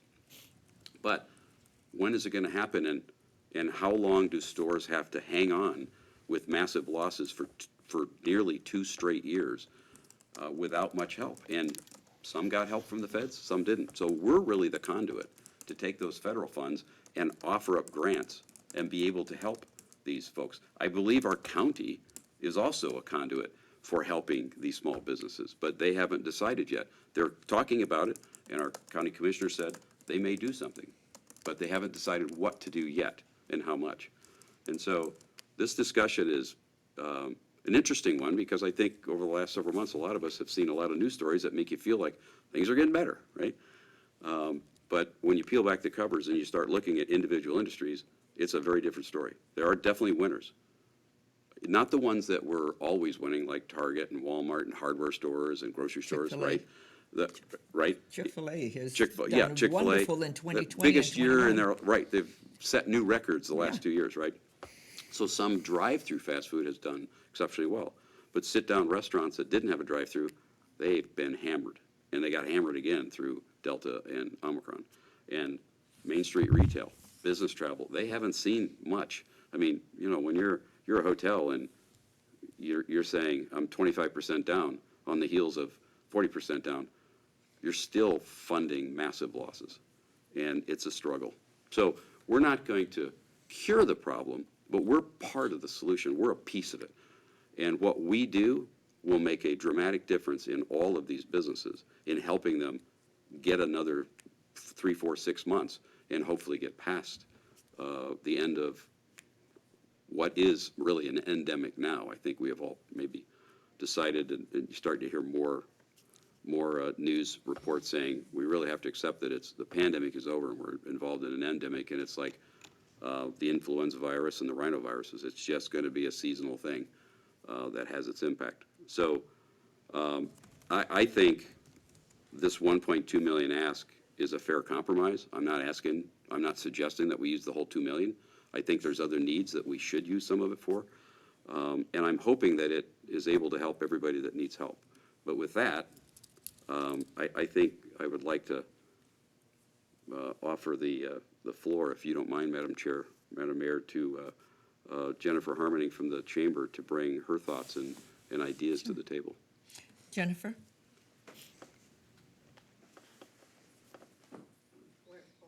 Yep.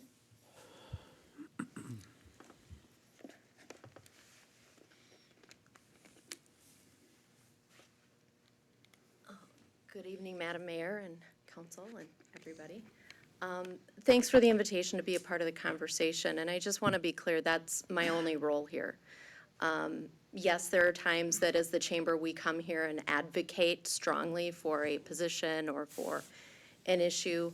This is a time when our opinion was asked, we were asked for ideas. And so I'm simply here, and I totally understand that no decisions are going to be made tonight, and whatever happens down the line, we're providing thoughts, food for thought.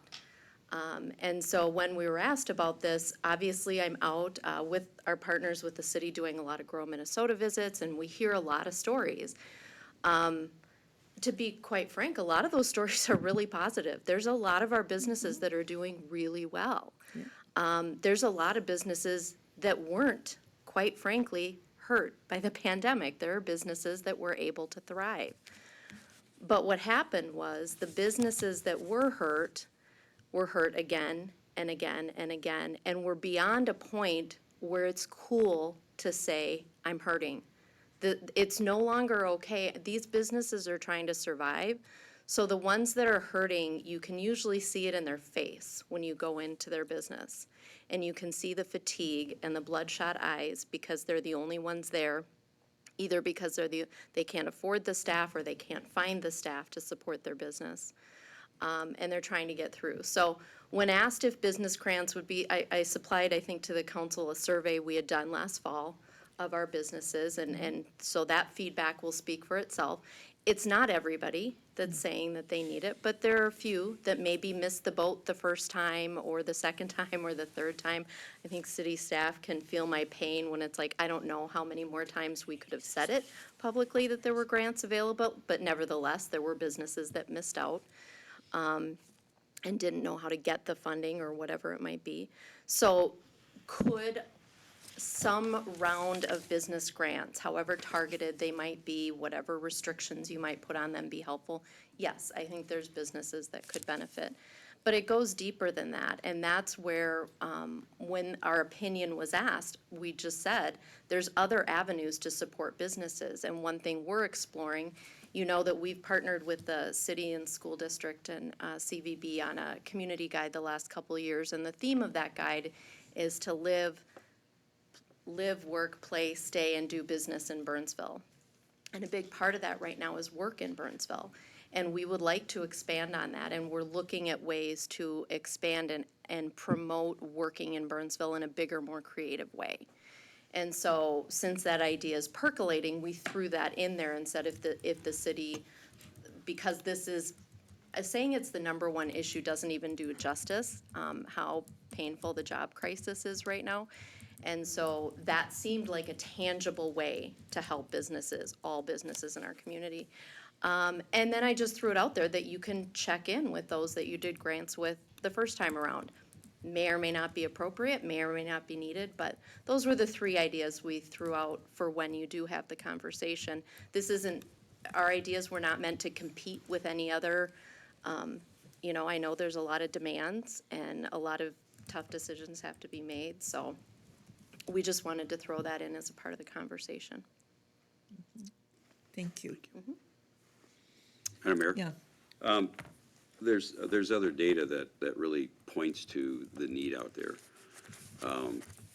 As I shared with you when we met, DEED last fall put out a $60 million, $10,000 grant program for businesses in the state. I sent you that link. Yeah, you sent it, exactly. 18,000 applications came in, and 6,000 $10,000 awards were given, leaving 12,000 eligible hurting businesses with nothing. It's shocking to me, if I were a legislator, and I haven't brought up the fact that the state is nearing $10 billion in budget surplus and unspent federal CARES Act and ARPA money, and they still haven't talked about putting more money into that program and giving it to DEED and allowing them to help the other 12,000. In speaking with a couple of statewide associations and some lobbyist insiders, I call it, I think Jennifer made mention, for those that knew a grant was available. I can't tell you how many businesses I went over the last 9 months, or a year actually, in Burnsville, and had no idea we had a grant. Is all that we talked about it and marketed it, one after another said, oh, I have no idea. Why? Because they have their head down running their business. As Jennifer pointed out, they're stressed, they're trying to save their business. They're not plugged in to what's going on. And if they miss that 1 2-minute news clip on the local news, like for the DEED grant, if you didn't catch your TV station, your preferred news stations, one announcement about that, you never knew it existed. And so there's a belief that there's 50 to 75,000 businesses that probably, if everybody was aware of it, might have applied. And I think the state needs to step in and do something. I hope the county will do the same. But we have a role in it, and I believe we can be part of the solution with the monies that we have. And so that's, I know that I did communicate with Angie Craig's office, the legislative assistant on small business. I had a nice conversation with him yesterday for about 30 minutes. And he made it very clear that the Congresswoman was very adamant about, we gave this money to local governments to help the communities. It wasn't to keep all the money, which, quite frankly, I haven't talked to a city that even has talked about putting a grant program together. They're all just keeping the money. So her office advocating that we give money to business? No, Her because I office is talked to Angie advocating that. directly. I talked to Her her office is directly. advocating that cities and counties use this money to help their community. Okay, that's a broad statement. As a whole. No, Yeah, which includes. Not singular, as a Which whole. includes helping businesses. Which we've It's been not doing. excluding it, right? And so, no, they didn't say it's only to be used for that, and I I've just never wanna said make that. that No one clear, has said that. Because it was sounding No. like they were advocating for They're that. advocating to help the entire community. Yes. And that includes, and he said specifically, and absolutely, that includes helping small businesses. They're as much a part of our community as our city government is, right? And so are our residents. Yeah, so, no argument. So I think it's incumbent upon us to have this discussion, decide what we think we should do with this money, and I want to make sure that the job creators and the independent businesses, because many of them are no employee businesses, they're one-person operations. In the article that was shared, I think the number was 81%, which kind of surprised me. I didn't realize that high a percent of small businesses were sole proprietor, single owner operators. They don't have employees. Yeah, since 2020, that's like a lot of Well, that. Yeah. the reason for that, as we COVID. talked about, is that a lot of women chose to leave the workforce and start businesses because then they didn't have to pay for the childcare cost that is exorbitant. And so there are a lot of women who are owners of their business, they're sole proprietors, and they're doing a lot. So I think you know, there's a lot of dynamics in everything that's going on, but I talked with Congresswoman Angie Craig today, and she says, I believe in local control. I don't know what your challenges are. So the money, the ARPA funds, are for the community to do what they need in making sure that we serve the community as a whole. So that's what that's about. She believes in local control, and I thanked her for that. Because she did say that you had reached out and talked to her, one of her aides, and she wanted to understand what this was all about. And I said, well, we're going through budgets. We have a 10 million need, and we only had 8 million in ARPA funds. And we still have a staffing plan that we need to take a look at. And I'd like that to be very much a part of this discussion as we move forward, because we have been struggling and with a lot of shortages in staffing. Our fire chief is on his second round of a safer grant because he didn't make it the first time. Our police chief went out for a COPS grant and didn't make it. And so, I don't know, she's going to go out for another round of COPS grant. But they didn't offer the second round like they did for SAFER. Am I correct with that, Chief? Your SAFER grant that you just, Madam Mayor, I think it's just different fiscal years for the feds, so I don't know if the COPS grant has come out yet. It may. It's just, Yeah. we're entering a new funding cycle, so for SAFER, we entered a new fiscal year for the I feds, think- so that's why it came out, so, yeah. are they fiscal year or are they calendar year? No, their fiscal year at the feds are different than the calendar year. I see, okay. But I knew that because we had to approve your last SAFER grant, Yep. Ours just happened to line up with the calendar year, but, yeah, because you Yeah. didn't make it the first round, right. yeah. Madam Mayor, Make this just, a little more you know, complicated. yeah. Pardon me? Can I make this a little more complicated? That's right, because there's a lot of need here, structural needs. One thing I didn't realize that we could use this ARPA money for was for water, sewer infrastructure. Yep, And we did have a conversation recently about yep, a $6 million yeah, system to our water plant. So Yep. that is something that piqued my interest tonight as well. yeah. So while I'm not disagreeing with any of these plans, I think we need to The universe of the needs. lay these out and discuss them with a little bit more background and wants versus needs analysis, Yep. which I'm sure Greg knows how to do.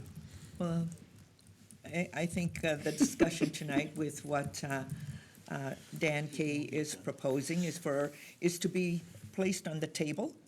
And then Greg, Dan, and staff, then you're going to come back to us and say, if we went down this road, here are the implications, and here's how long it will be. And what does that mean? For me, I really want to understand what the pathway forward would look like.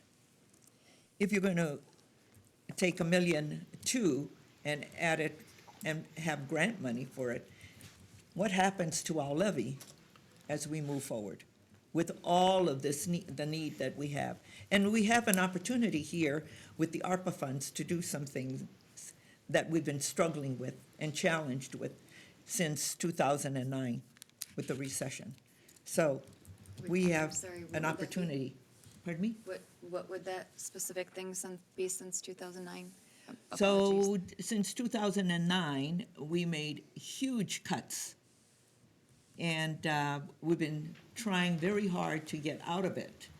And a lot of that also was personnel cuts, which we still haven't gotten to where we need to be. And each and every one of the people sitting around here can speak to that. And that's why I've been asking for a staffing plan so that we can look at how we're going to address that need as we look forward. And this community has changed quite a bit. And also, we have added more residents to our population. So the need is even greater. But with all of that, we have a lot of maintenance. I think we have both the groundwater and surface water plant in this CIP, Ryan. In various stages, yes. Yes. It would be interesting to see a ratio of staff to population through the decades. Oh, yeah, That kind of because I historical remember data when would I be came very into helpful. office, we were You can do like that with the 50. fire department We were now. about 50, Yeah. 52 population. We're now 64 since the last census. And when I came into office, we were 8% minority. We're, what was the last census? Yeah. But it's more, because we talked with Teresa in our school district, because there is more students. 65% is BPOC in our school district, 191. When it Right, comes to didn't- public safety, in the 1980s, I think we had, 1,900 calls, some 1,800 calls a year with 35 fire people. Now we got 40-some fire people, and we got over 8,000 calls a year. So it's Yeah. not just population, but it's the amount of work they're actually doing that's has increased dramatically. Yeah, but it would be interesting to see by department, like what Sure. what are those percentages, like, because there's, a ratio of, because I know our population has grown, so of course it's not just, a straight number, but knowing what those ratios are, just like at a 10-year, that Yeah, would be and it's extremely easy. helpful to have that information. Mayor, Okay. Councilmember Schultz, Yeah. we can absolutely do that. Is it agreeable to the council if we include that as part of our work with CLA and our staffing analysis? Yes, it Yes, is. That's where it absolutely. would properly Yeah. go. Perfect. I'm not It is. asking for it, Tomorrow. No. As a one-off, No. right? no. We will make sure that's certainly an element of the assessment and the report back to the council. Well, Yeah, it I is, would because appreciate that. Thank that's, when we're planning on all of this, it's really understanding the universe of need that's before us and the challenges that we're faced with. Because we're trying to stabilize our budget and we have an opportunity to do that.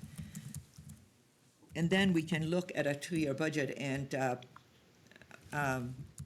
participatory budget. But we need to get Yeah, this and part. I'm not waiting till 2024 for that, like, just to make that really, really plain. That is not what he had in his presentation, No. to say shelve that until 2024. So, just so that's clear, that's Yeah. not happening, so.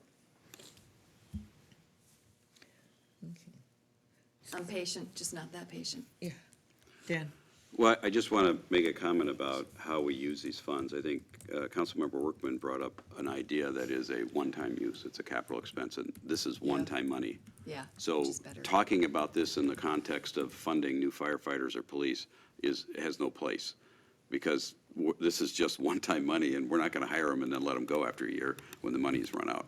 So this is not money that can be operationalized unless we do it the same way we just did the $6 million. We sort of operationalize that over a period of years to blunt the And that's blow where- of and that's- the You can levy. find a better way that's to how do it. we- That's one way to do it. I was Right. looking at it, is how we operationalize that 2 million and now gets at all of that. It's really not operationalizing it, it's throwing it at it to dull the front end Until of we the can get a levy plan pressure together. of hiring folks, right?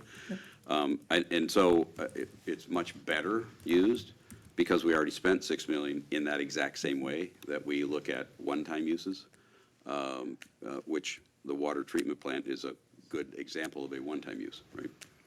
Although it's not, we don't have $6 million. But, Well, you could look at any of these other options yeah, for that too. there's lots of things on Remember the that list. 6 million is going to run out in about 3 years too, and then we're going to have to figure out what we do then. Or maybe 4 years or whatever it is. I think it was taken out to, So, I mean, that's not forever either. We're using one-time money for that Madam as Mayor, well. members of council, Yeah, 2024. Dan, yeah. yeah. Yeah, so we're creating 24? a problem. Thank you. Yeah, we never really got that straight answer until we got it from Dan Yeah. of was it creating a cliff or not? We think were I not. mentioned that. We were told it wasn't a cliff, and then Dan clarified that it was a cliff. So when that stops being used to buy down the levy, basically. Right? Yeah. So we're kicking the can on that one. Yeah. And for me, I'd really like to see staff work on all of that. And so when we come together, we have a good understanding of what all of this means. What is the implication? One road going one way and another path the other way. And what does it mean? Madam Mayor, members of the council, so just by way of introduction, at the meeting on the 8th for the financial management plan, some of my colleagues from Ellers will join me for the council presentation, but what we really plan on presenting is a kind of a by-fund analysis, which will include a series of assumptions, and that will describe the financial positions of each of those funds. The plan is robust enough where if we wanted to change some of those assumptions, we certainly could, but we would wait to get feedback from the council on some of those things after that initial discussion. And so much of the conversation and some of the items geared around the budget calendar itself is to create space for those additional discussions with the council. So if you did want to see alternative scenarios or different assumptions, there would be the opportunity to do that. For the meeting coming up in March, what I would recommend to the council is to have it presented kind of with Ellers' standard assumptions to get a good baseline for what is happening in each of the funds, and then we can certainly explore other alternatives thereafter. We have built in some space into the budget calendar for I like those that because we'll have discussions. more information to make good decisions. I'm not feeling like March 8th is going to be our drop dead date where we're going to start making decisions anyways. No, This is it's the It's going to be a plan. process. It's going It's to the go for a plan. while. And members of the council, the budget process is really designed to be iterative Yeah. and to give the council the opportunity to have conversations about the resources of the community and to fold in some of the other items that are currently ongoing, such as the organizational analysis, the fleet study, the facility study. There's any number of additional information and data that will be brought to bear in the budget process. It's really where the rubber meets the road, so to speak. So there will be some, of course, some more discussions in the future. And to the point about kind of capital funding, at this point in time, that's really, at least from the finance department's perspective and the staff recommendation, what we would envision and recommend using the funds for.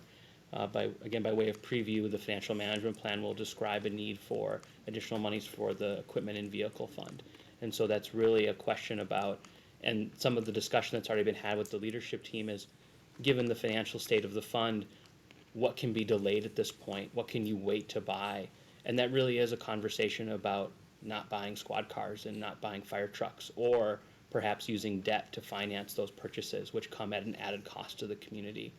And so when we're having a discussion about what things help the community as a whole, there are any number of things that the monies can be used for. And so it's just by way of example, buying better equipment and being consistent with some of those organizational culture things that I spoke about earlier, with really equipping staff with what they need to serve the community well and create great experiences. And there'll be a lot of discussion around that, but I just think it's important to mention when we talk about those community kind of values and some of those one-time costs and things that may benefit all businesses, for example, that equipment benefits residents, businesses, visitors to the community, people that come here to shop and enjoy Burnsville.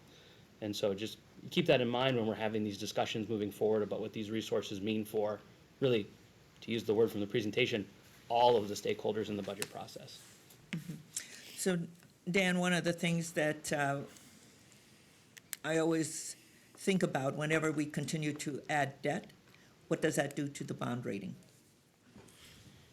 Madam Mayor, members of the council, at any point in time when if the council were to consider additional debt financing, the city would go through analysis to determine what would happen to the bond rating. Yep. In a situation with equipment certificates, that would likely increase the city's what's called net debt, or your property tax supported debt. And if that ratio gets a little too high, that can result in some challenges for the credit rating. But more importantly, I would say when it comes to what is considered for credit ratings, the two greatest factors really are the state of the local economy and the financial position of the organization. So if the organization does not essentially mind all of the financial positions of the individual funds, even if the local economy is strong, if the city doesn't have the resources to tend to its needs, settle its outstanding debt, it can still result in the city being downgraded. Yeah. And so there may even be considerations where adding debt may make sense, because you can do things like smooth over costs, be thoughtful about property tax levy increases, be sensitive to changes in rate. as we kind of talked about earlier, and I suppose as my lawyer friends would say, there's a lot of ins and a lot of outs. Okay. All right. So, Thank you. are you Good okay discussion. with all of the information now staff has? Mm-hmm. And so we'll take a look at the universe of information financial plan. and then we'll take a look at what that is going to be, and especially when you're going to come back with your team from Ellers to look at all of this and the implications. I would also just ask Madam Mayor, Council, Dan also talked about our approach to the budget calendar this year. It Yeah. is extraordinarily different from years I like past, it. what we've proposed. I just want to make sure the council is comfortable with that direction. Particularly, we're proposing some fifth Tuesday and special Yeah. work sessions Yeah. to make sure that senior leadership is able to participate in those discussions with you. And so that, I talked to Councilmember Schultz just this afternoon that, yes, that does impact the proposed schedule that we had put before you on things like participatory budgeting. It is still our plan to move those initiatives forward. I just need to press the pause button now for the good of the Sure. order, reflective of what we talked about in terms of our leadership plan forward. And it's not that they aren't important and we don't value them. We very much do. Yep. Just need a little bit of space to rework the timing and make sure that your meeting calendar works as well. Reimagining Exactly. ourselves And that- right and now, that's- so. And that's being respectful of what you have on your plates today, on an ongoing basis, doing that, and then adding this on top of all of that. And I appreciate that flexibility. Yeah. I know that staff does as well. We're in a lot of transition, particularly in the world of finance, so I want to make sure that we do Yes. this right. Yeah. And that we best reflect the direction that you've given us and the good of the community. And we also know that you're short staffed in finance, so we're very aware of that. So, and anybody have any objections to the calendar? I just want to go on record saying that Dan has proposed turning a 6-month budget cycle into a 12-month budget cycle. And I'm not so sure that's, I still feel the same about him, dropping that interim. I think what I can tell, it looks like 4 meetings in the first half really were added, so we might have had, there's 13 total, so we might have had 9 potential budget meetings in the past and crunched in We a didn't 6-month last year. period. Yeah, And last really, year we those didn't. same 9 still exist, but we've just added some earlier in the year to get the process started. That's a right?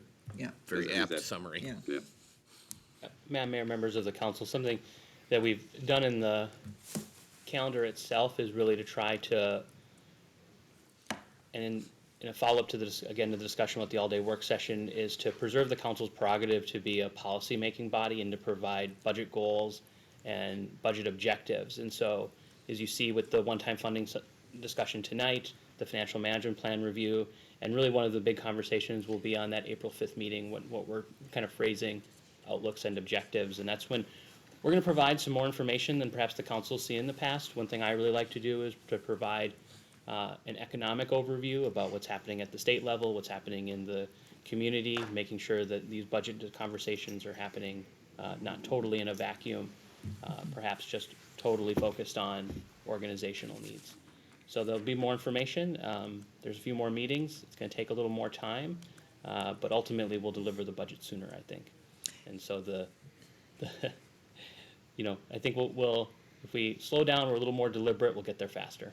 Yeah, I like it. I think it's very thoughtful, and it's giving us the time and the space to really think about each and every one of these actions that you have before us for the budget process. Okay? Is there anything else, Dan and Greg, that you need? I guess, Madam Mayor, members of the council, one thing I would just add, just to have a comment on participatory budgeting, we can certainly take the pause and then begin the conversation later this year, but just by way of setting expectations, traditionally, if you do participatory budgeting, it's rolled into the regular budget development process, in which case we wouldn't anticipate actually deploying something related to participatory budgeting until 2024. It's not to say the conversations wouldn't happen before that, but we would have to augment the budget calendar further to build in the additional timeline and steps to accomplish participatory budgeting in whatever form it takes, whatever it means to Burnsville, in an appropriate way. So it's not to say that we wouldn't begin the policy discussion sooner than 2024. It likely just wouldn't be implemented until 2024 as a part of that budget development cycle. Yeah. We'll see. Yeah. Well, okay. Any other comments for staff? Is there anything else that you need from us, Greg? I don't think so. We're looking forward to the conversation on March 8th. Directors around the room have already been talking about many of the things that Dan mentioned in this presentation, including what might be able to wait and challenges on the capital as well as the operating side. So we're looking forward to bringing the financial management plan to you. It'll be a robust and important conversation. Yeah, and I trust that staff is going to be open about the needs that you all have and how that's going to play into this budget process. Because that would be important. Okay. All right. Okay. And we're going to take a 5-minute break.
Oh, we're back.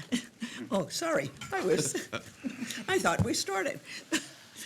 So we're back. We're at item number 4, and this is the Lake Marion Trail Gap Engineering Study. Ryan Peterson, our Public Works Director, is heading this discussion up, and he will introduce our guests. Sounds good. As we stated, we're here to talk about a gap that we have in the current Lake Marion Trail Greenway system.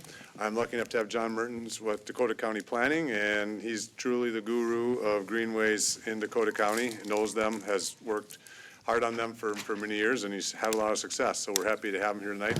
Also, the resident that is here, Mr. Barron, likely is here for this item. He may have been here for the other stuff as well, but I'm speculating that he's here to hear the discussion here about this particular project. So with that, I will turn it right over to John to go through a couple of the bigger picture items associated with the trail system and the Greenway vision.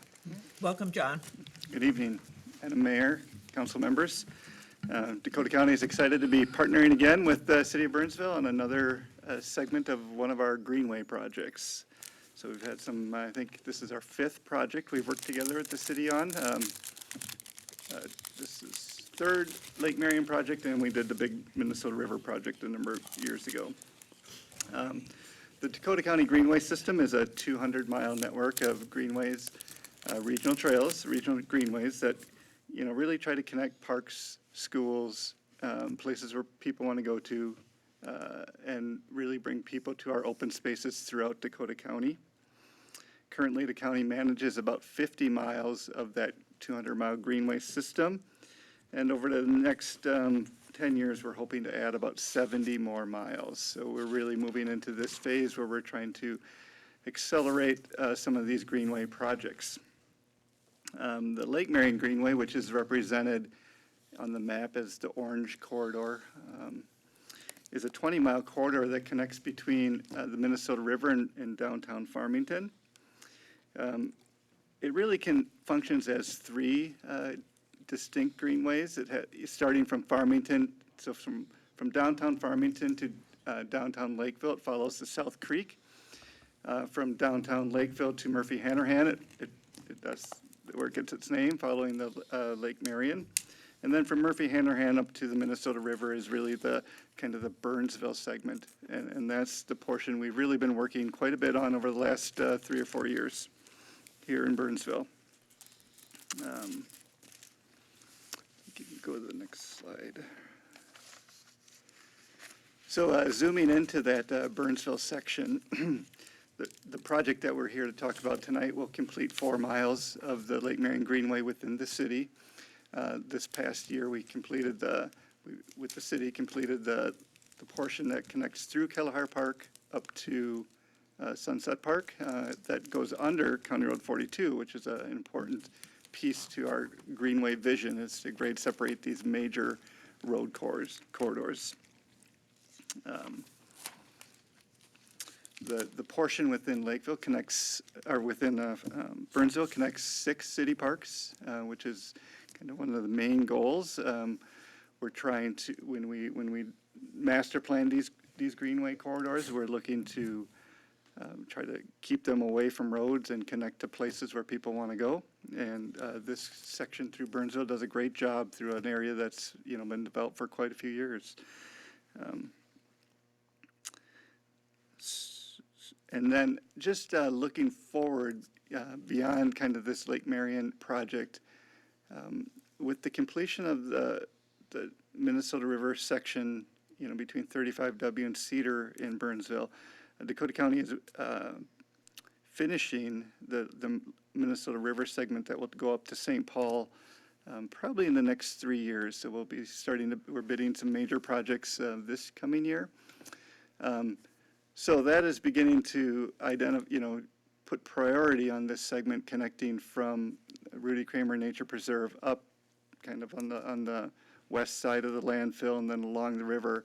So that 2-mile gap within Burnsville that would connect the Minnesota River to the Lake Marion will become a pretty high priority project looking forward. So we're excited to be completing the Lake Marion Greenway. We already have a lot happening on the Minnesota River. So we'll be continuing to work with Burnsville for many years to come here to finish the greenway system. So with, I'm perplexed. Okay. So because Howell Park, where is that? So Because it's right there by Sunset Pond. John was just veering off a little bit, just to say that the section, let's say we can complete this entire segment through here, that the county is interested in discussing this part that goes up through here and make this connection, because they're gonna be doing to the northeast, basically all the way to St. Paul. And then if we have all this done, this segment is what's missing in there, so they would be interested in Okay, possibly. so that's new, because I see Rudy Kramer, and I know I've walked down that Yep, one trail, that one trail. yep, this is the switchbacks in here and all that. Yeah. Yep. So is that a new park that we have, Howell Park? Madam Mayor, members of the council, so Howell Park is just north of Sunset Pond. As you get through Sunset Pond, head north on the trail, the proposal actually is that the greenway would be going right through. So I must have walked through Howell Park, but not know that it was called Howell Park. It's a pocket park. There's a playground and a basketball court there, right off of Court Place, just west of Judicial Road. Okay. Because you and I have walked a lot of that, but We walk to Back. the south of there. a lot of, Yep. yeah. Well, around Sunset Pond, when people were complaining about the Oh, flooding yeah, that's around right, there that too. and all the. Okay. So, yeah, the focus for today is right in this area here. But we were just commenting on, should we get this built? This may have, there may be some more discussion up in here as time goes on, because otherwise it's gonna sit forever. Okay. Well, the county can put in more money. They have been very cost participatory on these trails, so. Yeah. All right, I'll move on.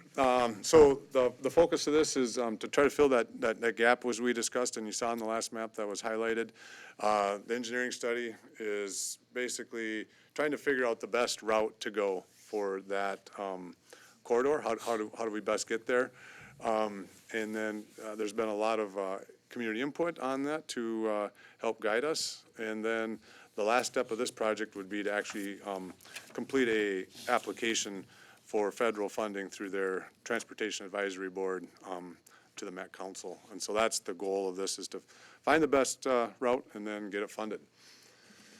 So that community engagement, we were out at Sunset Pond Park twice. We provided a interactive online map known as Social Pinpoint. It's a project webpage. We were at the Parks and Natural Resource Commission discussing the project, and got good comments on all those. I guess I'd phrase those as, and put them into 4 basic categories. The route, that we got the most comments on that.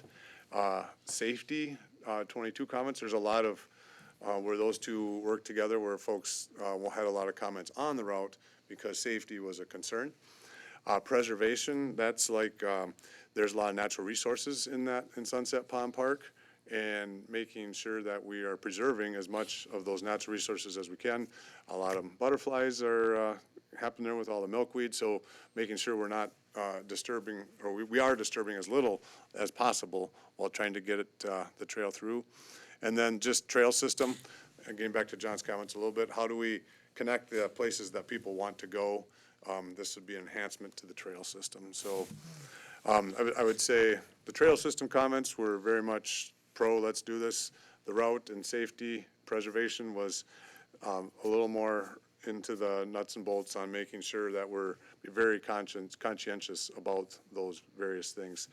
This map shows what was on the Social Pinpoint site to begin with. We had originally thought that a separate 10-foot trail that paralleled the one by Sunset Pond may be the best way to do that, to try to separate the bikers, multimodal folks from walkers and bikers who just want to go around the lake or the pond. So we took that into comment, And I guess I'll go to the next slide.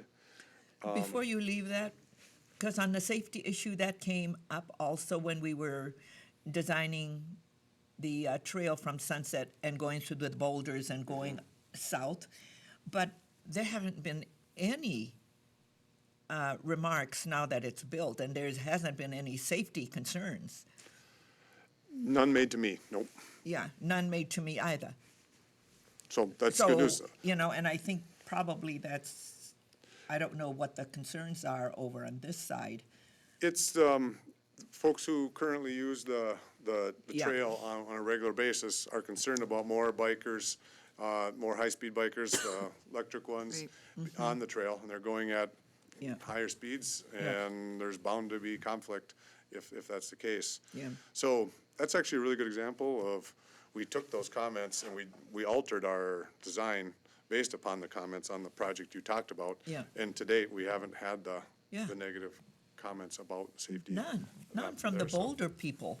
I Nope, we mean, haven't had Those one. two big neighborhoods, Correct. none. So thanks for bringing that up, as public input does matter in what we do and how we design these things. Yeah, good.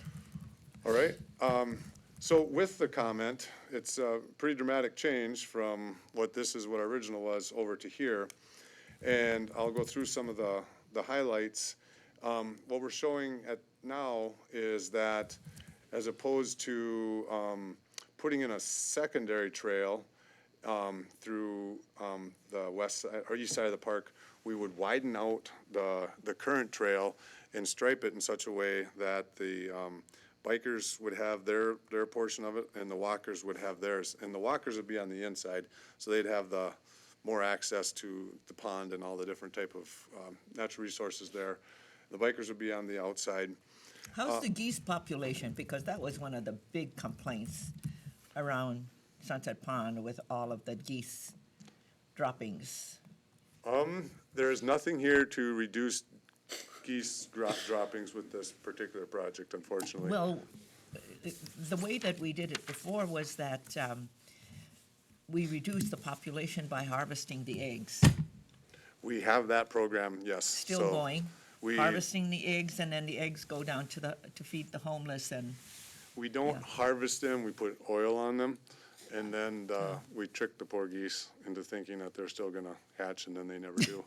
So, that is so our. we stopped the harvesting? We were We don't feeding some har- people with that. If there's those too many eggs. geese, we do occasionally do a roundup, but that's obviously, and then the meat there is then given to Okay, food shelves and that sort of thing, but.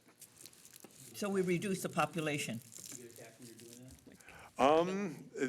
They are a challenge, yes, but I have never participated yet to myself, but, so, one of the big comments we got about the route was, why don't you go up Burnsville Parkway and Judicial Road, and you can get to the same place, and don't bring new bikers around Sunset Pond Park. We, we like how it is currently, and it's going to make it much more difficult for, the users of the trail to do what they want to do in the pace that they want to go. So we did listen, and, what we're proposing for our application then would be to build on there we go, an off-street trail on Burnsville Parkway, and lead up to Judicial Road. And then we would, allow for shared shoulders on Judicial Road to be used for bikers. This would be for people who are comfortable using that. This is, if you want to stay on a trail, there's a way you can do it the whole way.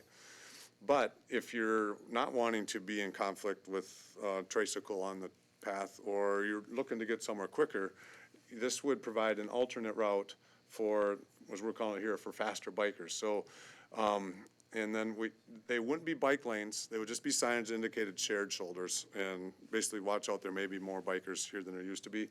Obviously, right at this intersection at South Cross, Judicial, Burnsville Parkway, there need to be some signage to indicate, here you go, oh, I'm sorry. You are able to go this route if you're wanting to basically call it the Sunset Pond Park bypass. If you wanted to bypass, you can go up here and then get down if that's what you want to do. If you want to have the more picturesque way of going around, then you'll go this way. So we think that will definitely help the cause. The plan all along has been to use the current trail in this location. There's not as many people, certainly some, but not as many people as are going around. And then one of the really big things that we've been able to get informal communication from the Canadian Pacific Rail on is this crossing. They basically have indicated that they're likely to support us actually filling over the railroad track and going down and building up. Someday it may have to get taken out, but there's just nothing that they have in the hopper to indicate that this is gonna be live anytime soon.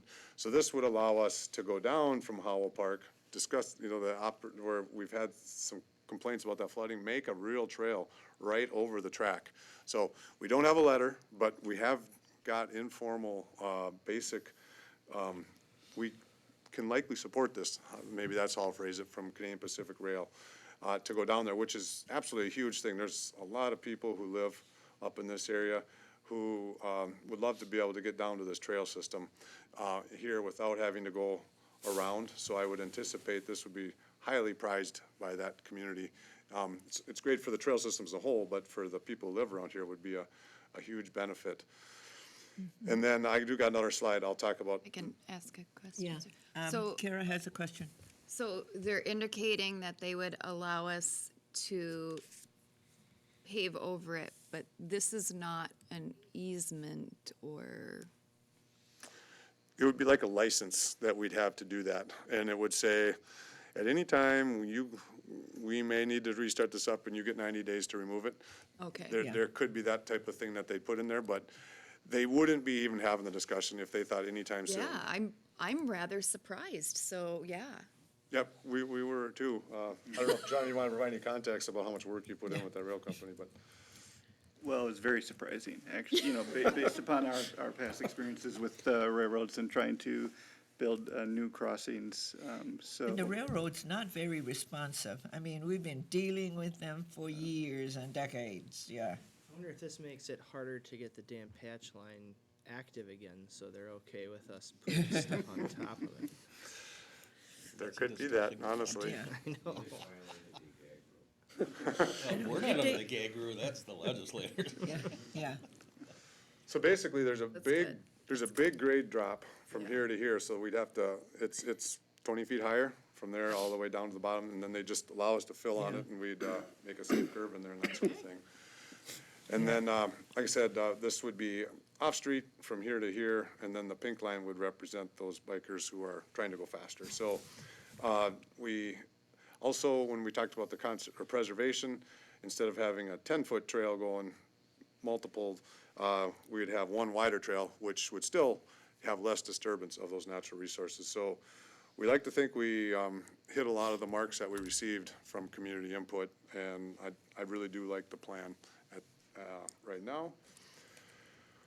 Here's an example of what the trail, the combo trail would look like. Like I said, we'd have a 6-foot walking area on, this would be the pond side, and then there'd be 8 feet, it'd be both ways. So, this, on the right side, you'd be going that way, and then on the left side, you'd be coming towards us. But it would be, you would know where to be.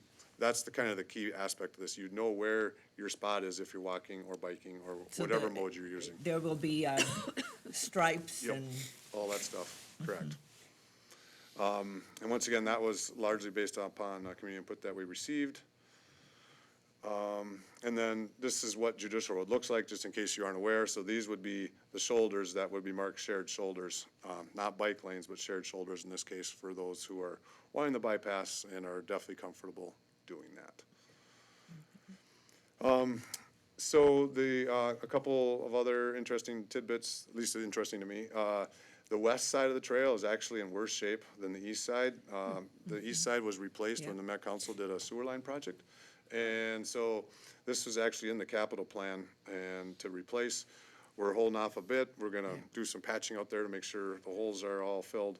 But we're gonna wait to see what the grant says. And then ultimately, if we get it and we put this in, we would like to see the same section all the way around there. So you don't have one thing looking like this over on the east side and a different way on the west. Yeah. As we had some discussion, this is probably gonna be a place where a lot of people come up and go around and go back, or vice versa. They go all the way around like this and then go back this way. So, that's what we're looking at. We're also looking at the parking lot a little bit. There's discussion, maybe they're gonna have more people drive here to get onto the trail.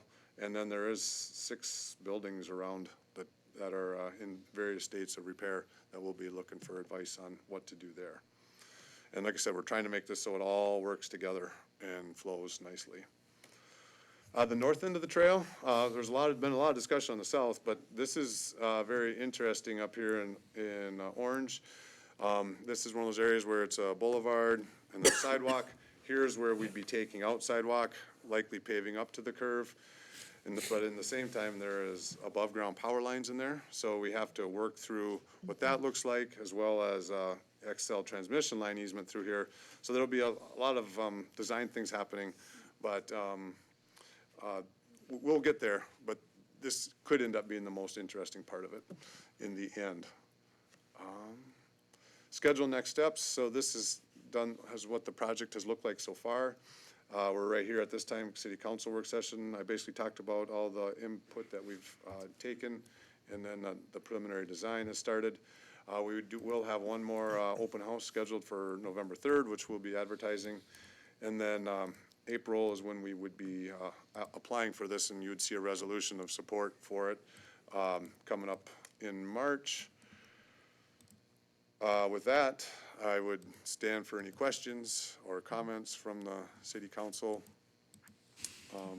Any on comments? this, and basically looking for confirmation that you'd support the resolution for federal funding.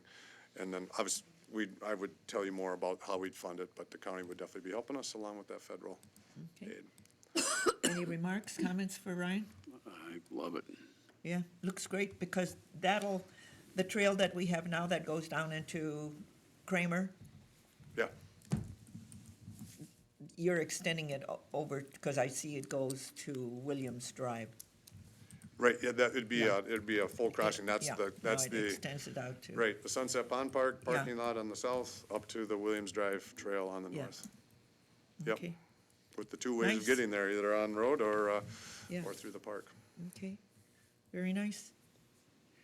Thank you. All right. Okay. Thank you.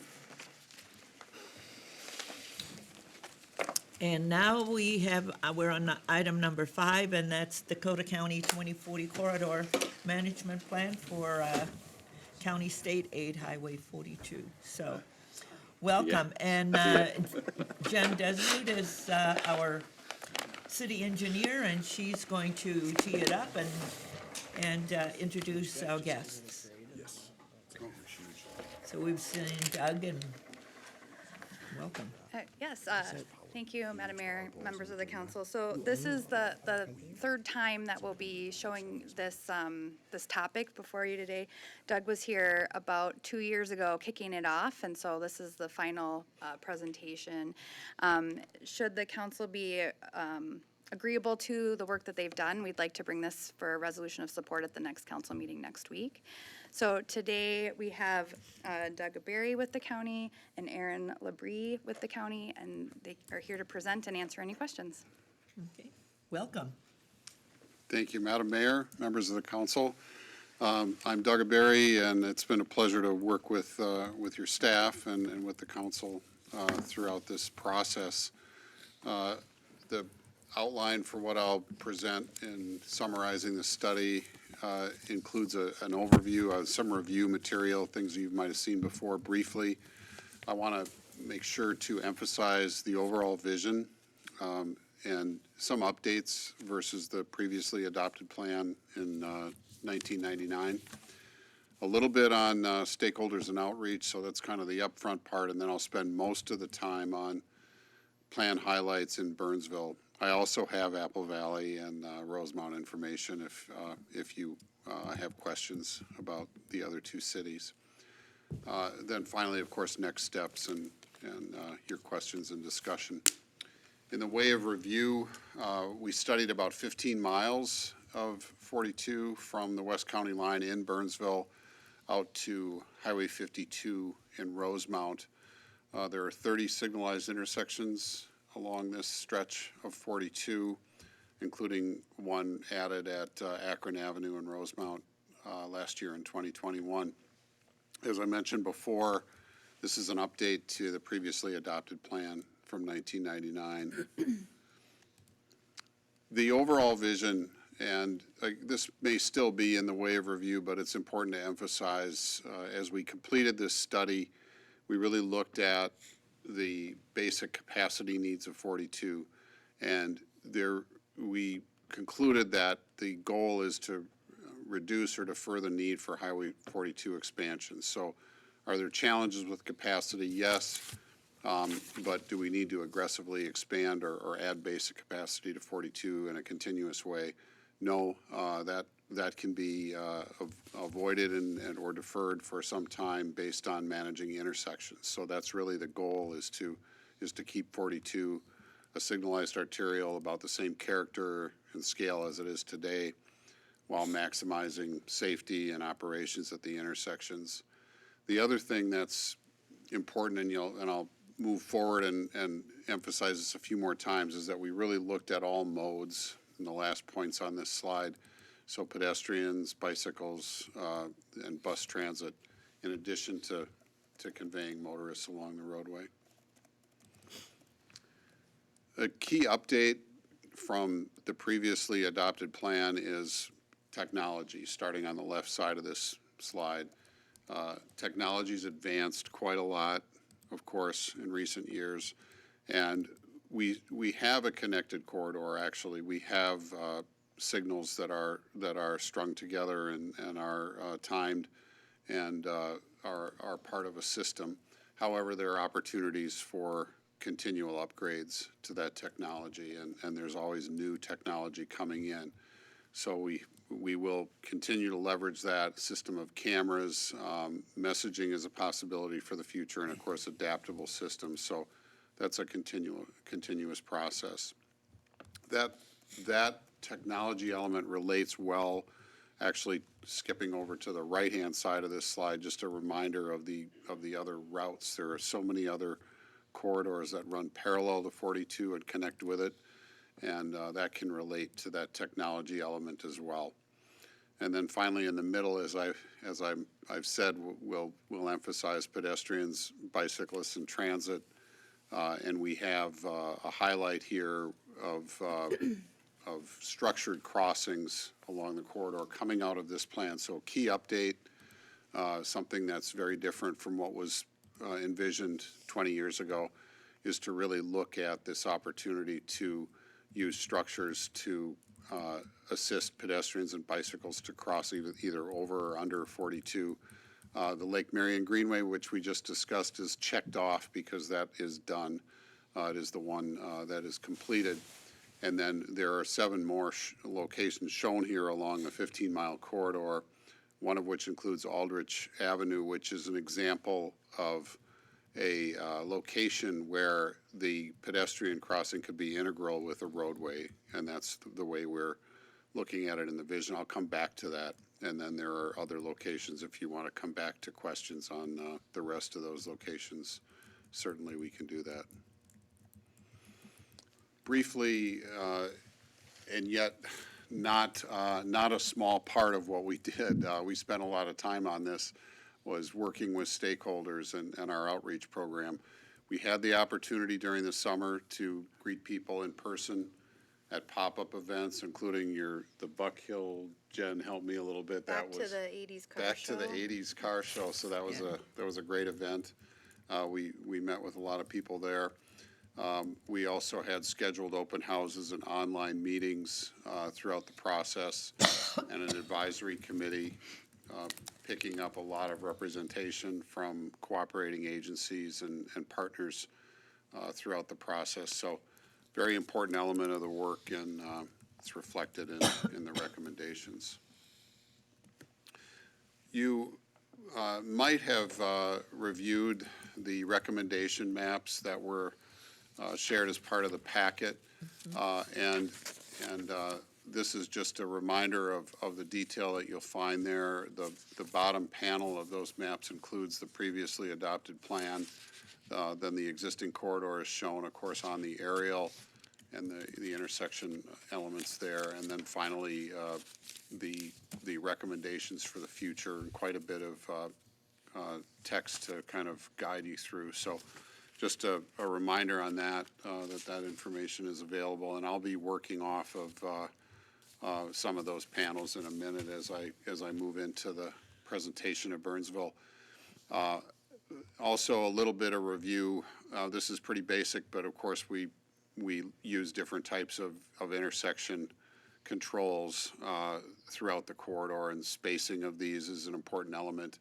The main goal being to manage conflict points and manage the overall corridor. So I think you're probably familiar, certainly as a driver, with some of these elements.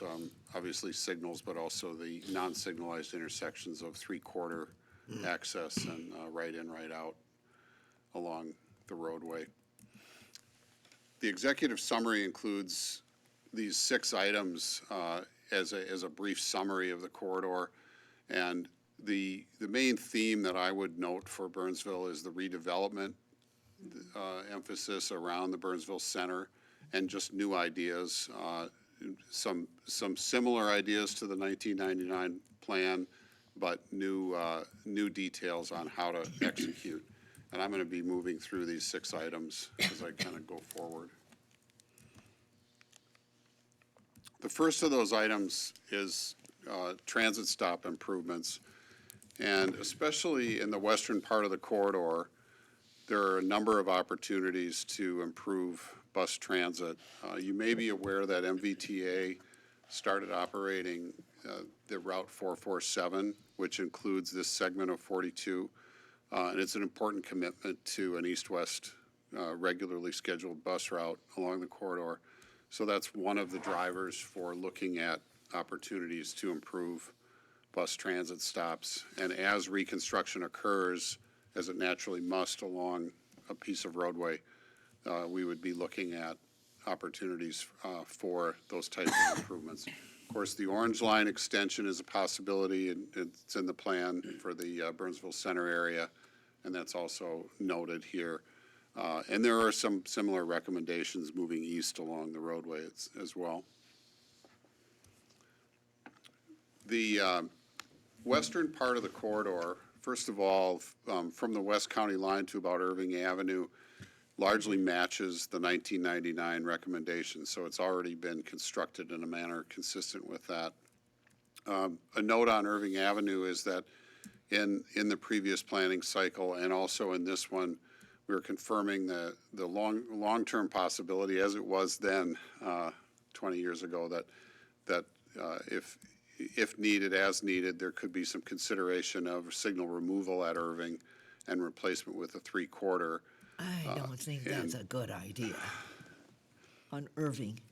It wasn't a good idea back then when it was, the traffic is even more. And then, of course, the redevelopment of that area is going to happen, where the Cub Food store is. Yes, Madam Mayor and Council, it is a long-term recommendation, an idea that is carried forward if to manage capacity and the roadway if needed. It's not an urgent need, so that I guess I would frame it that way in response. That doesn't make sense to me. Ryan? There was significant discussion on this with us, and we, at staff level, agreed when they included with supporting roadway elements.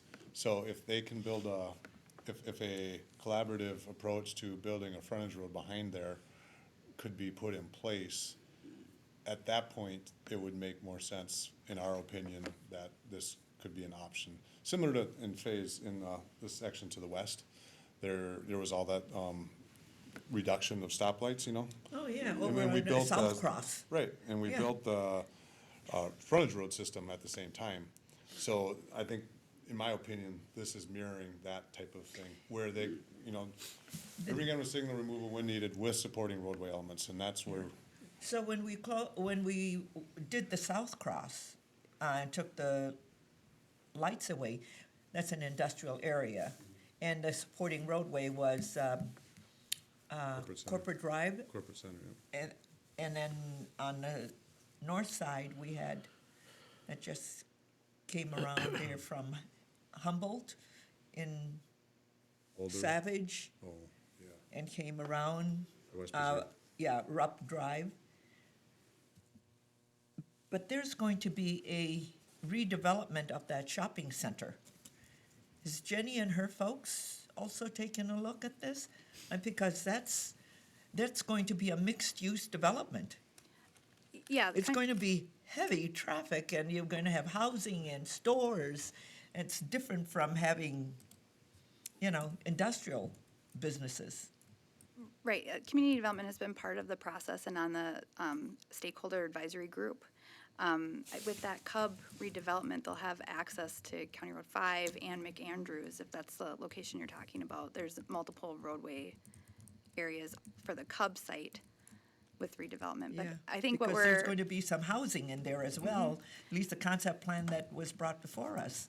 Right, and they would not have direct access onto 42, or I don't think it's urban either. It's County Road 5 and McAndrews is that quadrant. But I think what we're saying is that it's not an immediate need, and a further study would be done down the line, and with additional improvements to make sure that it works. Yeah, well, you'll know the density of that area by then. And yes, I ma'am. mean, and then you've got Manor on the south side. So that's a housing development, and they always have problems crossing 42 to go to Cub. So what does that mean when you're taking away the signal lights? The whole thing would have to be figured out. Yeah.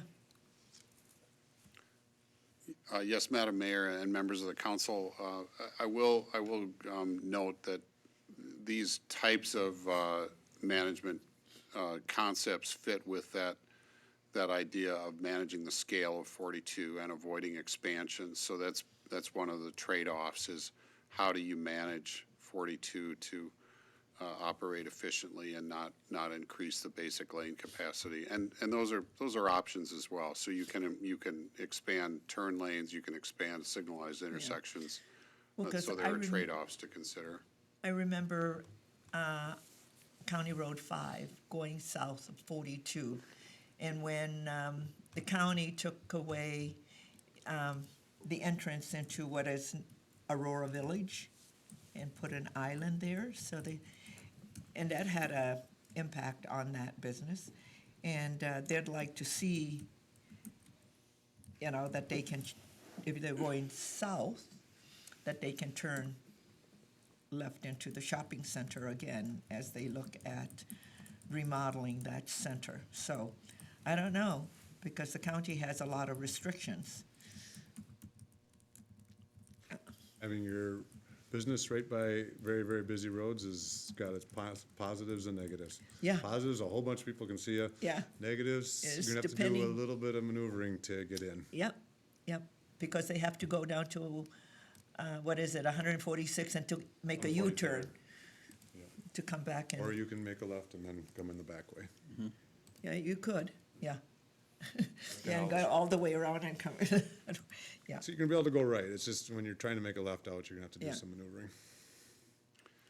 Yeah, so, well, I think as the development of that shopping center moves forward, I think that's something to really take into consideration, and the density, and also the people on the south side, on Chancellor Manor, and how they're going to get over to do shopping at that grocery store, because it's the only grocery store that we have in that area. And it needs to be a safe crossing for them. Take away the lights, and even right now with the lights, it's hard to cross. Madam Mayor, thank you for the feedback. and we'll continue to discuss with staff. It is it's a management option, and we appreciate your feedback. Okay. And expanding on the conversation about the redevelopment in the Burnsville Center area, this slide also notes in the bottom bullet text that we'll be looking at design options and a study for looking at a roadway going below 42 at or in the vicinity of Aldrich. And I've been in conversations with your staff on developing that concept in a request for proposal. And it's integral with the concepts of redevelopment of the Burnsville Center. So that's an exciting opportunity, and also relates to pedestrian and bicycle crossing underneath 42 in the future. Moving just a little further to the east, on the immediately east side of the Burnsville Center area, as the council might recognize, this is a project that the city and the county cooperated on in submitting for Transportation Economic Development grant funding. And we were successful in obtaining a $3.1 million grant for an estimated $5 million construction project.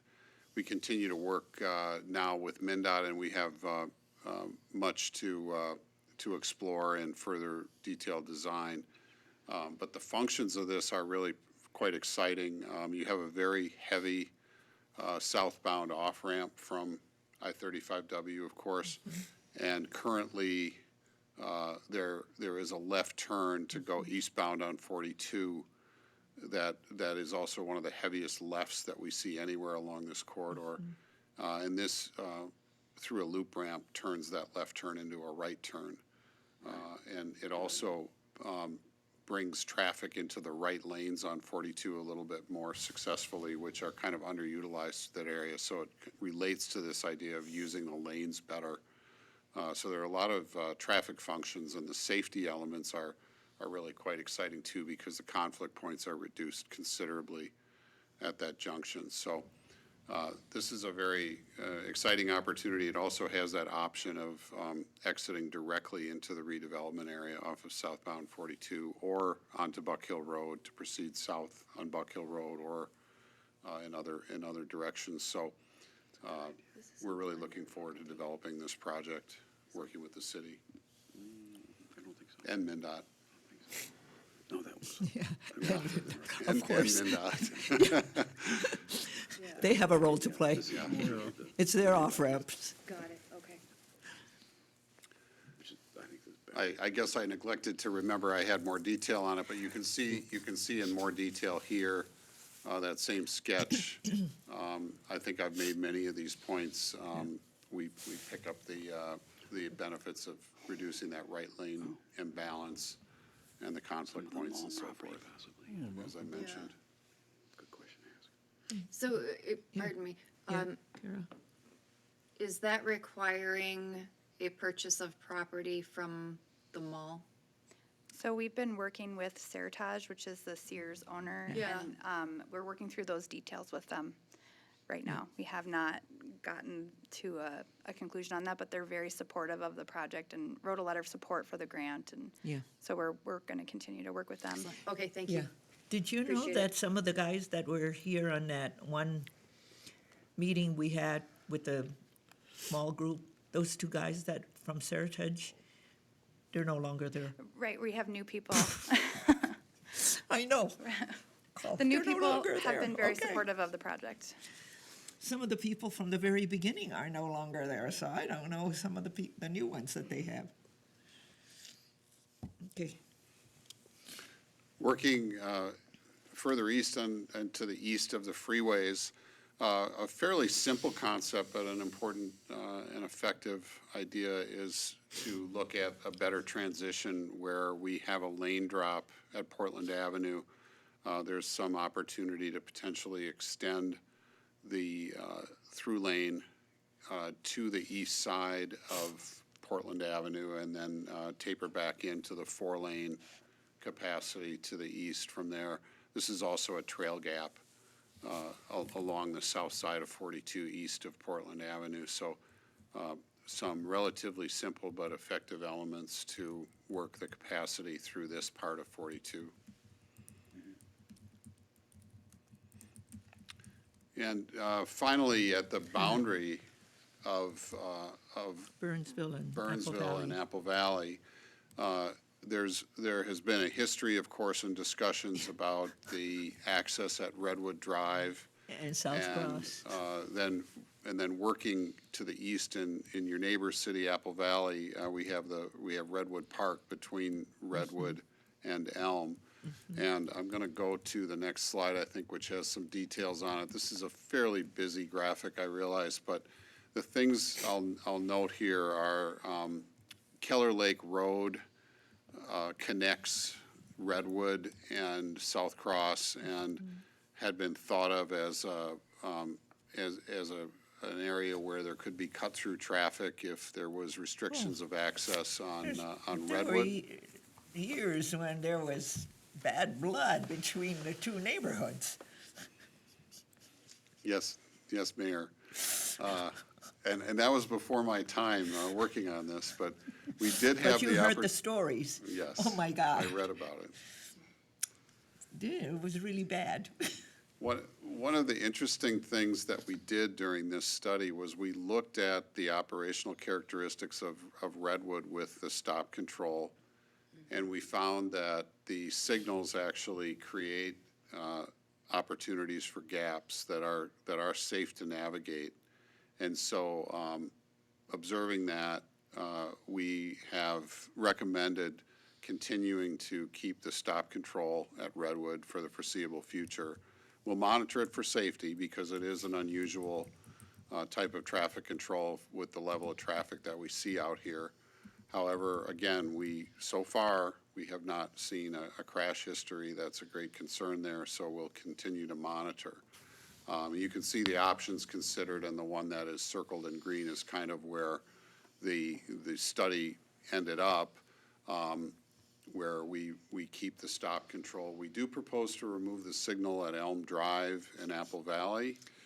However, that's coupled with a very important element, which is one of those pedestrian structures going underneath 42 to connect both sides of the park and to really create a better crossing than the Elm Drive intersection, which actually does not get a very much green time for the pedestrians in the current It's a good thing we kept the Keller Lake Drive open in the South Cross because the Burnsville neighborhood wanted it closed. No Apple Valley residents can come west and use it. It was. I just want to point out, this tunnel would work great for going underneath 42 to get to the Cub Foods and Costco and all the shopping from the residents that are in those apartments that are to the Chancellor south. Manor, yeah. Yeah. Well, we're going to I mean, have that on Aldrich. I have nothing against Apple Valley, but could we get one of those too? No. Oh, let me tell you, there were some really, really heated meetings when Burnsville residents wanted it closed. We didn't want those Apple Valley people using that road coming through. And there were times when they were in the summertime, when they're out watering their lawns, the Burnsville residents, and Apple Valley cars come through, What they decade hose are we down the referring cars. to here? When 42 was a dirt road or what? No. This is not too long ago. Oh, really? Yeah. That long ago. No. To answer your, Yeah. so at Aldrich Avenue, the plan is to put a grade separation in there. Right. Just so you're aware that that is planned, but they won't be able to afford to put one at Irving and one at Aldrich. I mean, it's just, if we can get the Aldrich one done, that will be the the grade separation. That's Yeah, and that's really the center focus, I get it. It's, we could go bridge over 42 at Irving if they're less expensive. No, it's not less expensive to go over, no. No. The grades don't work the way this 42 goes up. Yeah. And then you'd be able to go down much easier, and there's, Right. transmission Yeah. lines and stuff, so there's more complications surprisingly going over than Going there's over. under in this case. Anyway, I can't believe Those no days one's are mentioned, over. I know this is a 42 study, but, you know, when we talk about safety crossing of major Yeah. roads, 13 at Nicollet or at the high school at what is it, those are significant needs, but I realize it's the Yeah. state and not the Yeah. county, but but it's, We all have yeah, a role in but that all calmed down between the neighborhoods, the Apple Valley and Burnsville neighborhoods, so. It's calmed down quite a bit. PTSD over there. Yes, Mayor and Council, thank you. The Here too. The opportunities Sorry, I missed are also going to be looked at, as I mentioned broadly. Wherever we have signals along the corridor, there will also be opportunities considered for pedestrian crossing improvements. Yeah. But it is a difficult corridor to navigate. I think with this park crossing, one general observation is we weren't sure that we were seeing as much crossing at Elm as we might expect in a park area. And so we believe that, you know, this could be safer for children without as much supervision or as much guidance to cross with the aid of the structure. So those are the types of benefits that we want to emphasize through this corridor study. Yeah, you know, we're talking about vehicles and safety, but the human element is very important, and the social structure. I mean, that's what happened there between Burnsville and Apple Valley. It's the social structure, and That concludes the Burnsville detail, and as I said, if you want to venture into the other two cities, I'm always prepared to do that, but I don't to, think so. We already did. We're We were in okay, Apple Valley we're just a okay few with months ago. with Apple Valley's a Burnsville. touchy Yeah. subject, yeah. When We you go already through were in Apple Apple Valley, Valley. that's a whole different, because you've got 42 along that commercial corridor that goes all the way over to Rosemont. Yeah. So as we conclude the work, you know, we are making reference to this as a 2040 management plan, and we're actively, of course, we're here tonight confirming this vision and this plan with the city of Burnsville. We've been doing that with Apple Valley and Rosemont as well. We also are pushing information out to our stakeholders again and getting ready to cross Ts and dot Is, as you will, on a plan like this. As Jen mentioned, we do have requested action for your consideration, and I will maybe let you take it from there as we conclude.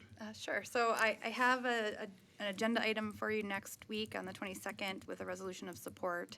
If you are so inclined to do it at that meeting, or if you'd like to wait, we can push it to a future meeting. It's a consent agenda item currently. Supporting the vision plan for 2040. One of the benefits of the resolution of support is then, as grant opportunities present themselves, we then are supportive of this plan and the improvements that are proposed into it. Does anyone have any objections for Jen bringing this back at the next council session? Not me. Yeah, No objections.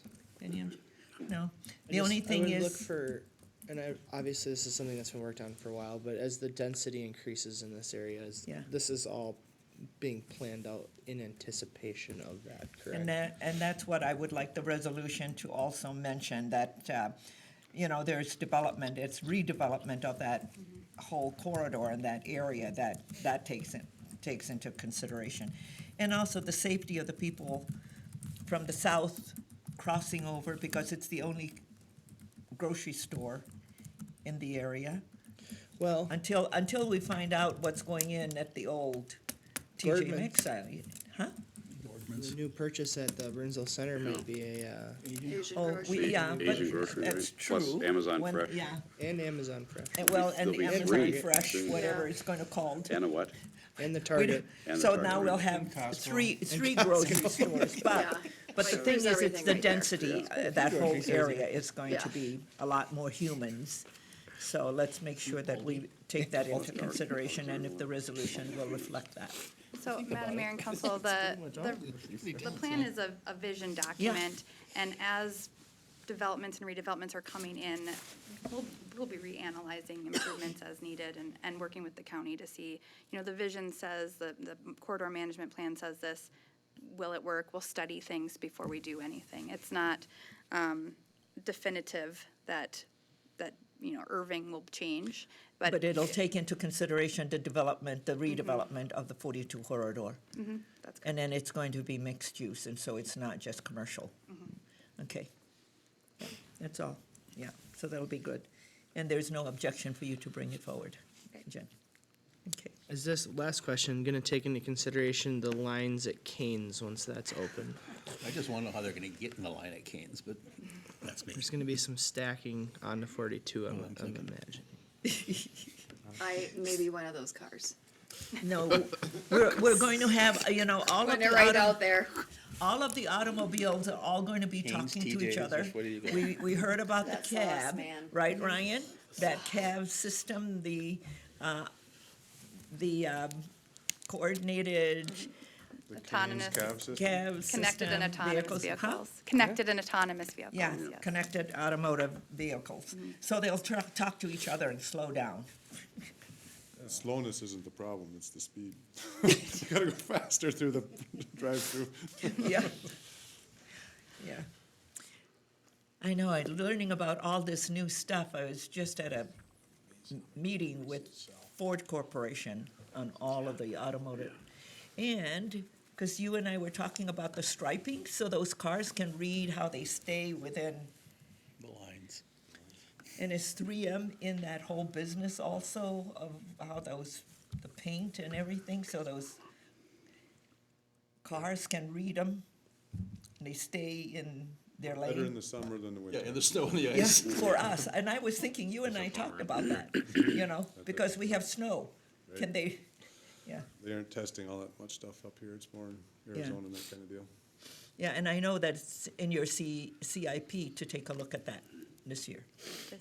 I know, I read your CIP, so I know you're doing that. I will be back with You'll be back. more information on that. I love it because here's the other thing I learned. These vehicles are gonna talk to each other, so we can save parking spaces so they can have one long, and then they go in and they stack up. And if the car that's at the farthest end needs to exit, then all those cars back up and that car comes out and then they go back in again. It's like, wow. Robots. We are closer to that than people realize. Oh, I we are know, I real know, close because to that. they're, So that is gonna have huge impacts, not just for traffic studies, But but it's about- also gonna have huge impacts for our police departments. Yeah, and And imp- different areas like that. Yeah. Do you really need, like traffic patrolling if these cars are doing it themselves, right? So then what does public safety look like when you have that? How is that going to affect There's still mass going to be- transit? How is that going, there's, and then again, parking. This may actually assist with even further reducing parking footprints. And It is. this is very, very far-reaching, and it is extremely close. Yeah, it is. But there are other issues that come along with some of that with regard to public safety and how police are going to have to just manage all of those automobiles that are talking to themselves, but also people taking them, hijacking, carjacking. Anyway, that's just too much stuff. Yeah, but anyway, I was just with the Ford Corporation and all of them. It's exciting. Well, thank you, Madam Mayor and Council, for allowing, this has been a 2-year process. It's been really great to work with the county on this and the vision, and so I will be back next week with a resolution support with those indicators that you had mentioned. Very good. All right, Thank you for hanging out for a couple of Yeah, hours to do this. thank you. presentation. I hope you found our discussions interesting, because you were outside. Okay, yes. thank you so Thank much, you. Jen, thank you, Doug, thank you so much. Okay, we're into roundtable. So the first item is declaring a climate emergency. Council, this item was brought to me. It is spearheaded by a council member at St. Louis Park, and it's for Minnesota. It's a Minnesota coordinated effort that they want to shine a bright light that climate is important. And they came to me because Burnsville has been leading this since 2009. We call it sustainability, and it's everything that they were hoping that that we would join this Minnesota coordinated effort. And I looked at some of the other cities that were doing their sustainability plan or a climate plan. It was 2019. Some of them just started doing it, like Duluth, 2019. So there is no budget impact. I would like Burnsville to be at that table. I'm happy to serve as the liaison to this effort, or else if somebody would like to do it, I'm okay with it. It's a program that highlights climate and the changes that we can make to help save the planet and make sure that we leave our environment in a better position than when we found it. So it's looking at water, the environment, and all of that. There's no budget impact. It just takes time to attend their meetings. I might need some help occasionally about some of the things that we're doing, and if I can find where I can find it on our sustainability plan. But I directed them to look at our sustainability plan in the on our website, and that's one of the things. So what I'm asking is, Council, is your consent and approval for us to join the Minnesota coordinated effort on climate. It seems to fall in line with the direction we've had in Burnsville for years anyways, between our mitigation of the impaired waters to all of our buildings. We're getting a lot more clean energy type situations going on in that, and we're doing our part. And so I don't know what the impact of declaring that is. Nothing, we have a plan. But we'd be part of a group that's gonna be discussing it, and It's we the. can get good ideas out of it. Why are they not calling it like a sustainability commission? I mean, I don't know. declaring an emergency with what we've gone through in the past 2 years, So what that they- language is a little inappropriate. Like, I don't understand why they would Call phrase it it that? that way, yeah. Yeah, I think 'Cause, like, there were some students. Oh, we in the- declared a climate emergency, like, that's not, It's been an emergency for a long time. You and know. We've been doing sustainability work and all of that. So what they're saying is the time is now to come together as this is written by a high school student. The time is now to come together as a united force to ensure a livable future for us, for your children, for your grandchildren, and for the generations to come. The time is now to create a sustainable future. Sustainable is the word I told them we use, because it's about a lot of Right. different things and not. But I wasn't I wasn't part of the folks who named this, and words matter. words do matter. Yeah. I kind of cringe at declaring another emergency, like I'm not, Yeah, they just say, I'm not they super said that interested in that. the shift is, our climate is an emergency, and it's here now. Heck, it's been here. We've been talking about it for a long time. Yeah, Burnsville has been working on this a long time, which also I'm like, yeah, we're What I do want is for We're ahead Burnsville. on that. Yeah, I want Burnsville at the table because we're leading in it. We have boldly led in this, and to not be at that table Is this will a- not have the recognition of the work that we're doing. Is it a lobbying group, or what is the goal? Yeah, I don't understand what Well, this group is. you can, yeah, the group can also lobby for state and federal assistance. Oh, For sustainability projects. or for whatever you need. And the thing is, the federal government right now in their energy department has a whole lot of funding in energy grants. Which we can And if I- apply for at any time Yeah. without being a part of Yeah. declaring a climate emergency, which I think is inappropriate on all ways. It starts to feel like we're tipping into partisan stuff again, and Well, I don't, I didn't enjoy it's, that it's, with we the tip opiate into it thing, if and it's, if you focus on the language rather than on the intent. I So don't the know what the intent- intent is. Is the ask to actually pass a resolution that we declare a climate emergency? What is this? Yeah, What's the ask? we just pass a resolution that we're gonna be part of the Minnesota Coordinated Effort. They have a template that we can, but we can customize it whichever way we want. I can't get it now. I guess I would Yes. have to see what that is. I mean, I can't say I would vote yes on a On becoming part of a, declaration without seeing it first.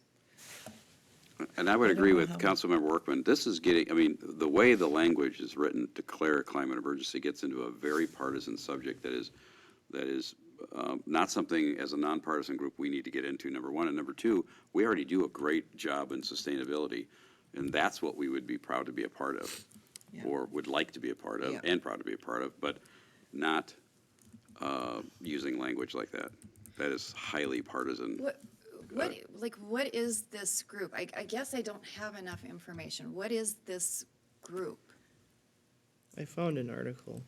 yeah, I can send you their, it's a group of Minnesota cities, Duluth, Minneapolis, Crystal Bay Township, are the ones who are there now. It says local governments of all sizes and in all regions Yeah. of Minnesota will join calling for immediate action at all levels of government Yeah. to address the climate crisis. Red Wing, Rochester, Minneapolis, St. That's- Paul, St. Louis Park, Grand Marais. Acting simultaneously, these statewide localities expect to amplify their impact, speaking together to urge local, state, and federal action. Oh, And then that's there's getting a- into a lot of advocacy. There's a template. Yeah, Like, that Resolution. sounds like legislative advocacy. The resolution that- template lists a June drought concomitant water I can't restrictions, send air this to you. quality I'll have from to send forest you the fires as email, problems right? included by because it. yeah. historically marginalized and underserved communities will bear the greatest burden. I don't know.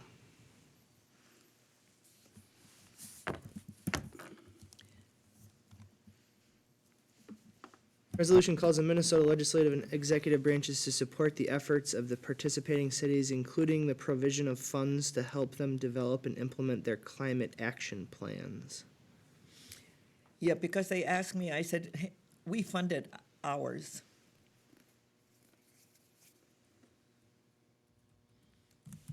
So they're looking for funds from the cities, No, from state and fed. state and fed.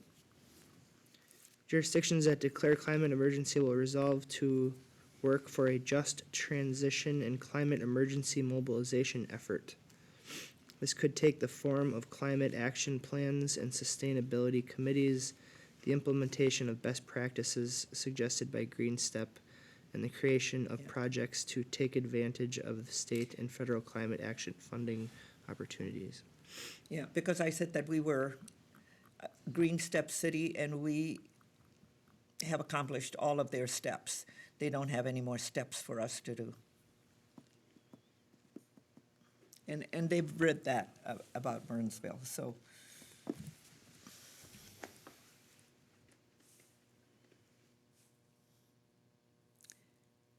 And Larry Kraft is the person who is the council member at St. Louis Park who is heading up this group.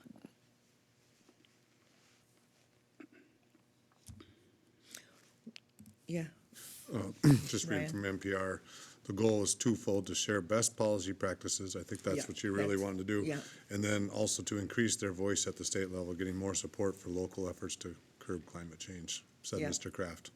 yeah. If that So helps when at they all. talk to me about best practice, I says, we're willing to share the things that we've done. And I said, here's where you can find our sustainability plan. We just updated to 2040, and you can take a look at it, and they did. And so they wanted me to bring it before the city council to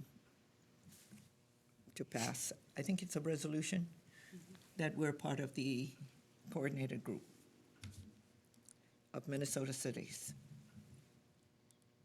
It does specifically say next to where the resolution link is, that it's for customization. Yeah, and we can customize it any way that we want, what our resolution would read. Because I said, where you guys are at now, we've been doing this, and we did a white paper about it. It took us 2 years, and then we adopted it in 2009.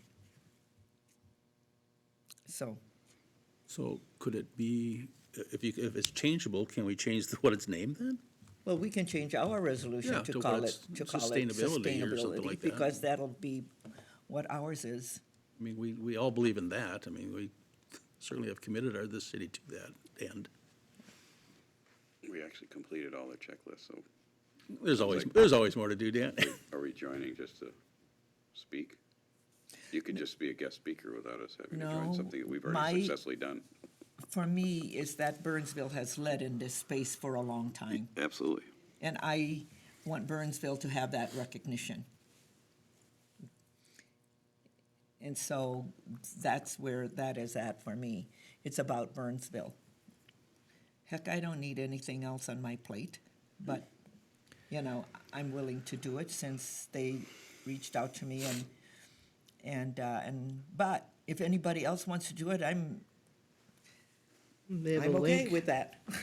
They have a link to our sustainability plan on their resolution. Yeah. To ours? Well, they did, because I told them that we have, and they went and Where are they finding and looked at this? it. Oh, what are you looking at, by the way? Can you share the Yeah, URL? where are you finding this, Vince? Hang on, boomers, I'll send it to you. I just sent it to Michelle to send. Yeah, I don't have what Vince and Ryan have. I only have a template, and I can't even send that template. I sent it to Michelle, so she would have it.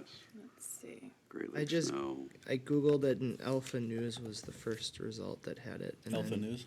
There's links within that article that I'll send out. January 19th, Star Tribune article, and February 1st, and January 27th, energynews.us had one.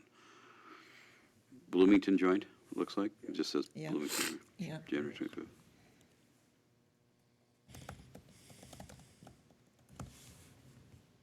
It's all using the language that, yeah. That is unnecessary.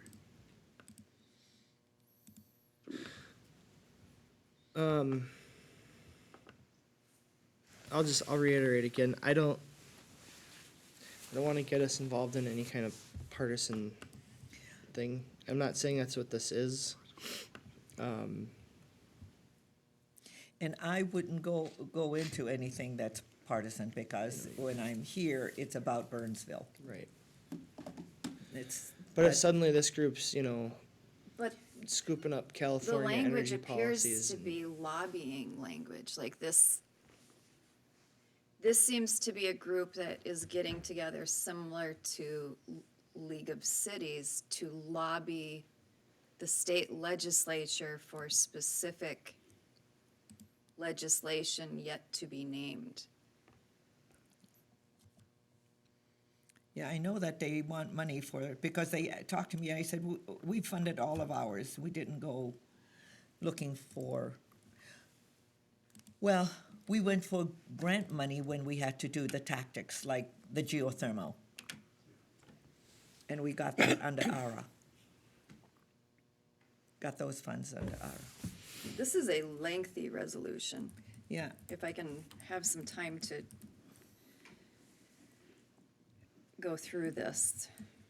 I think we should take the time to study it and then come back, bring it back to another Yeah, session. I don't That's think fine. this is If something- you guys take a look at the resolution, and then if you want to customize it, it because it says you can customize your own resolution. Well, I mean, And I'm already looking at it, I'm like, the customization might not look like anything they proposed.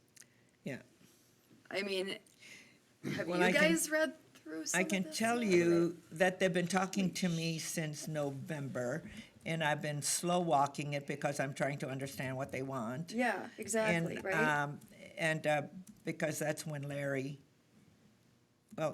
had his mayor call me, then he wrote to me, so I'm looking at when he sent that, it was back in November 28th. And I said, well, we're already doing all of that.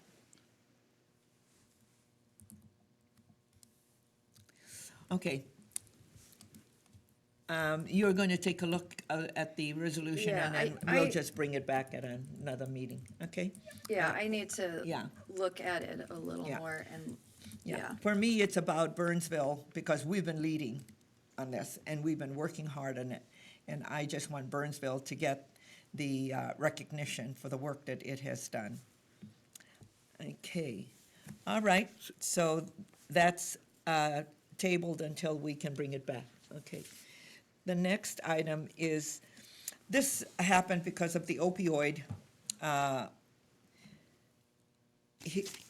opportunity for people to speak, because it wasn't a public hearing.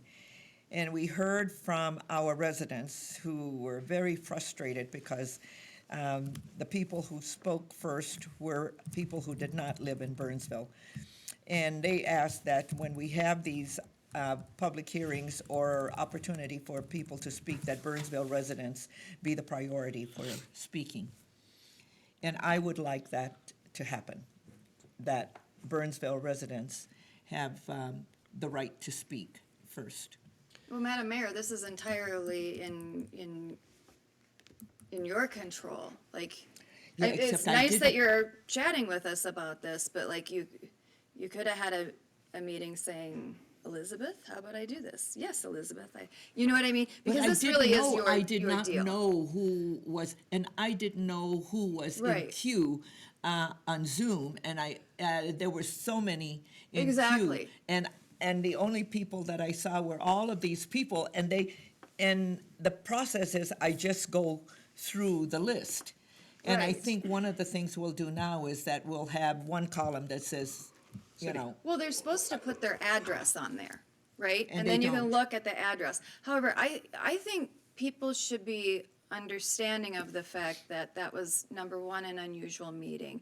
And number two, you were trying to balance a large in-person meeting and a large Zoom meeting Yeah. all at the same time. But So- I think you have always had it as your policy that you try to have Burnsville residents speak first, and I don't see So that you that have has no changed. objections? No, I mean, that's Yeah. completely in my your domain. purview. Yeah. You've always done it Yeah. that way. I just think it was an unusual It was. meeting, and, you know, my one little time of stepping in for you in a meeting, all I had to do is manage him, and, because he was on Zoom, and I totally blew him off, because that's more difficult than people think in trying to, you know, manage a meeting Yeah, that is both okay. in person and online, so, Okay. I mean. Thank you, there's no objection. Yeah, Let me that's tell you, I totally was, good. Yeah. but I had so many calls with people, and I said, listen, I was trying to manage Right, all of you on the Zoom. And the Exactly. people who were here. And I said, I will bring it before the council, but if there's no objections, Burnsville will always be first. So, I would say from a process standpoint, we should maybe put more emphasis on the address on the sign-up sheet. yeah, Yeah. And that's you know, something Michelle and I will manage. 9 Will. times out of 10, it's Burnsville people here to discuss Exactly. Burnsville issues. I mean, Yeah. I mean, when they, for instance, they didn't want to talk at the road construction item. But when I said, does anybody want to speak? There was nobody who had signed up. right. But then I recognized them, Yeah. and they came up and spoke. that was really a one-off Yeah. meeting. Yeah. So I just wanted you all to know that that would be my priority, and so I there's have no issue objection. with that. Okay, we'll move on then. Yeah, The- Yeah, is that okay? Just to confirm, the council's direction for staff is to include that in future policy, or are we just talking process here? So here's the thing, Just that is, process. that is in the mayor's yeah. domain to Perfect. control. We should not interfere Yeah. in that. So I don't want to step into that area because Mayor, that is your area. Yeah. And It of is, course, we it are is. supportive of you on that. And if you Okay, can devise a thank you. plan that she actually knows who the Burnsville residents are, Yeah. then great. And to Kara's point, you know, It doesn't, That was- people from out of town aren't gonna It be able was to so, speak. that but- was just, that was just something that was out of the norm. That's not something we usually have as a meeting whatsoever. That is so exceptionally rare. Okay. And to have that and to also have it in person and hybrid, yeah. that, it's difficult to manage. It just, And it's it is. already in our policy that the Yeah. meeting is mine to, Absolutely. yeah. Yep. So Just wanted to there's no- clarify. Yeah, Thank I you. just wanted to, you know, being open and transparent, bring it before the council. Okay, next one, city staff grant application support. Dan Kay. This is an interesting one, as I was doing some research on behalf of the Burnsville Festival, and found Did you rename Some- it to Burnsville Festival rather than Fire Muster? it is the Burnsville Festival and Fire Muster. But the Burnsville Festival is the headline, yes, that is what you're gonna see. From, so it's a new Marketing. branding? It still has the same corporate name because it's been established since 1980, but the branding that you'll see on all the advertising and signage and things that we do, Burnsville Festival is very prominent and Fire Muster is secondary. Oh, okay. It's less confusing. Huh? A festival is less confusing than a fire muster. Yeah, by a long shot. I mean, it's amazing what happens when you talk to a lot of new residents and, oh, I've been here 6 years, I've been here 3 years, I've been here 10 years, or 1 year. Have you ever come to our Fire Muster? I think I heard something about it, but I didn't know what it was. And they never came. I was here for 6 years before I ever went to my first fire muster. Yeah. So Because you don't know what it is. It's a very, it requires a lot of explanation, and we don't want to have to do that anymore. Okay. Well, So so I was researching, and I ran across the International Festival of Burnsville, and it noted that it got some grants. And I thought, oh, we're going to, big reveal here. Wait, I want to save that for later, because I didn't have to publish this before. I felt for her because I knew exactly what she really wanted to do, and it's kind of, we're going to have an international music stage on Saturday from probably around 1:30 till 7:30 till the main stage band comes on. And when I saw on the Burnsville International Festival's website that they had gotten some grants from a couple organizations in Minnesota. And we have 2 people working on them.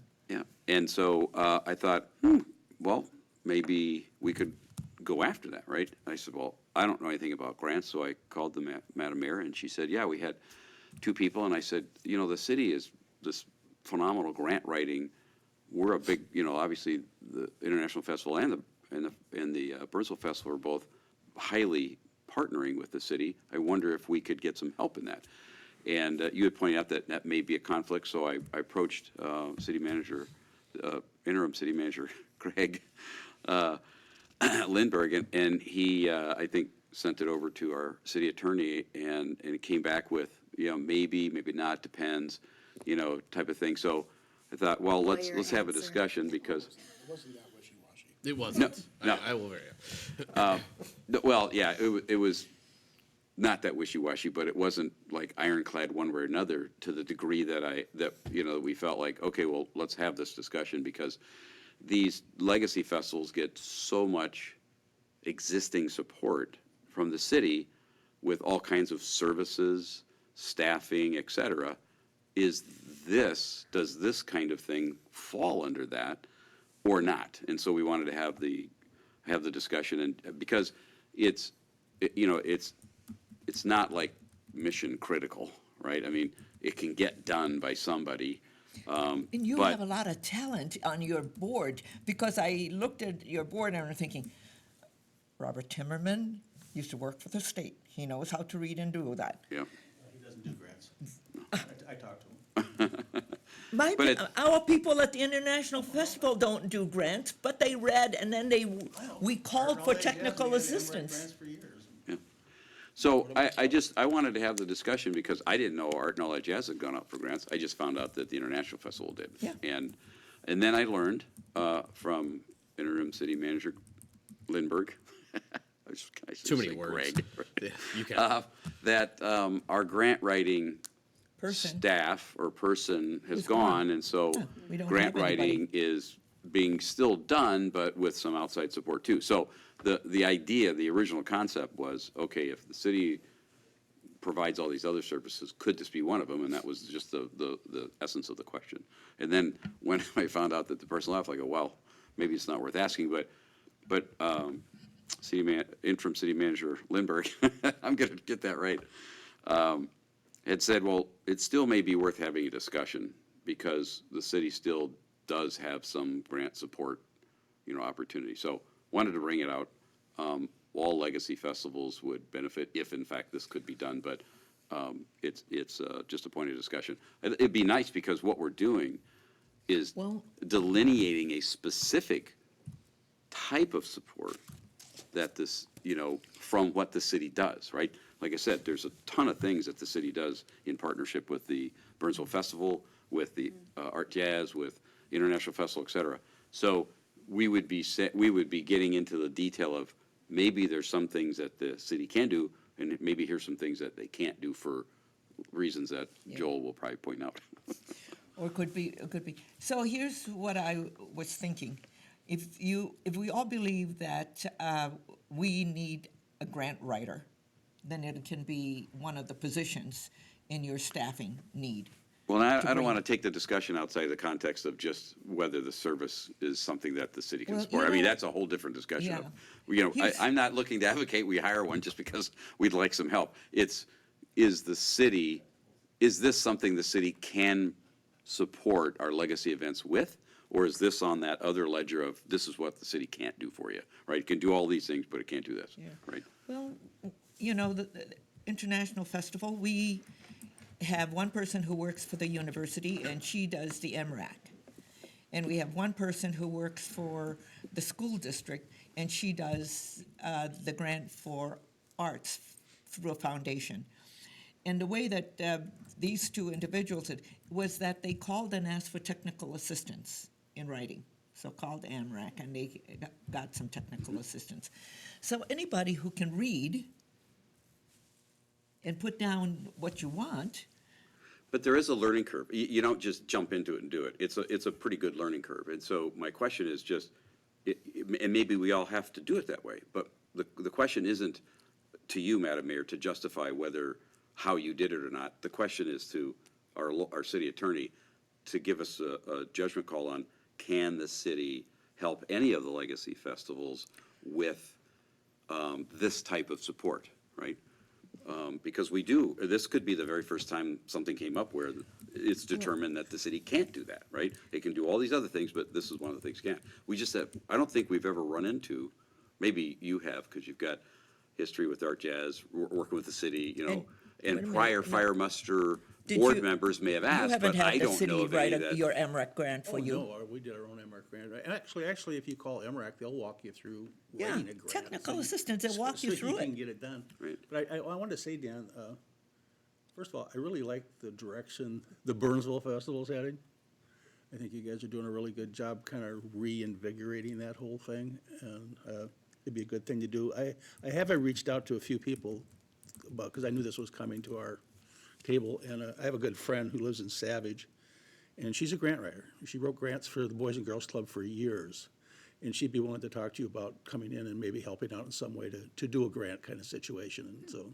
Wonderful. Well, there you It's go. always good to have resources. It's a way to solve the So problem. could we get the actual official ruling from the city attorney so we know what we need to do going forward? The answer is The yes. way that The purpose you have the legacy event policy is because it puts the sideboards up on what the city is willing to do for legacy events that you're not doing for someone who's having a grand opening or someone who just wants to have a ad hoc celebration. The legacy event policy is to put sideboards up to establish how much aid and assistance the city is going to provide to specific events in a way that they have some kind of consistency and know what is available, so you're not helping one with a grant writing but not helping somebody else with it.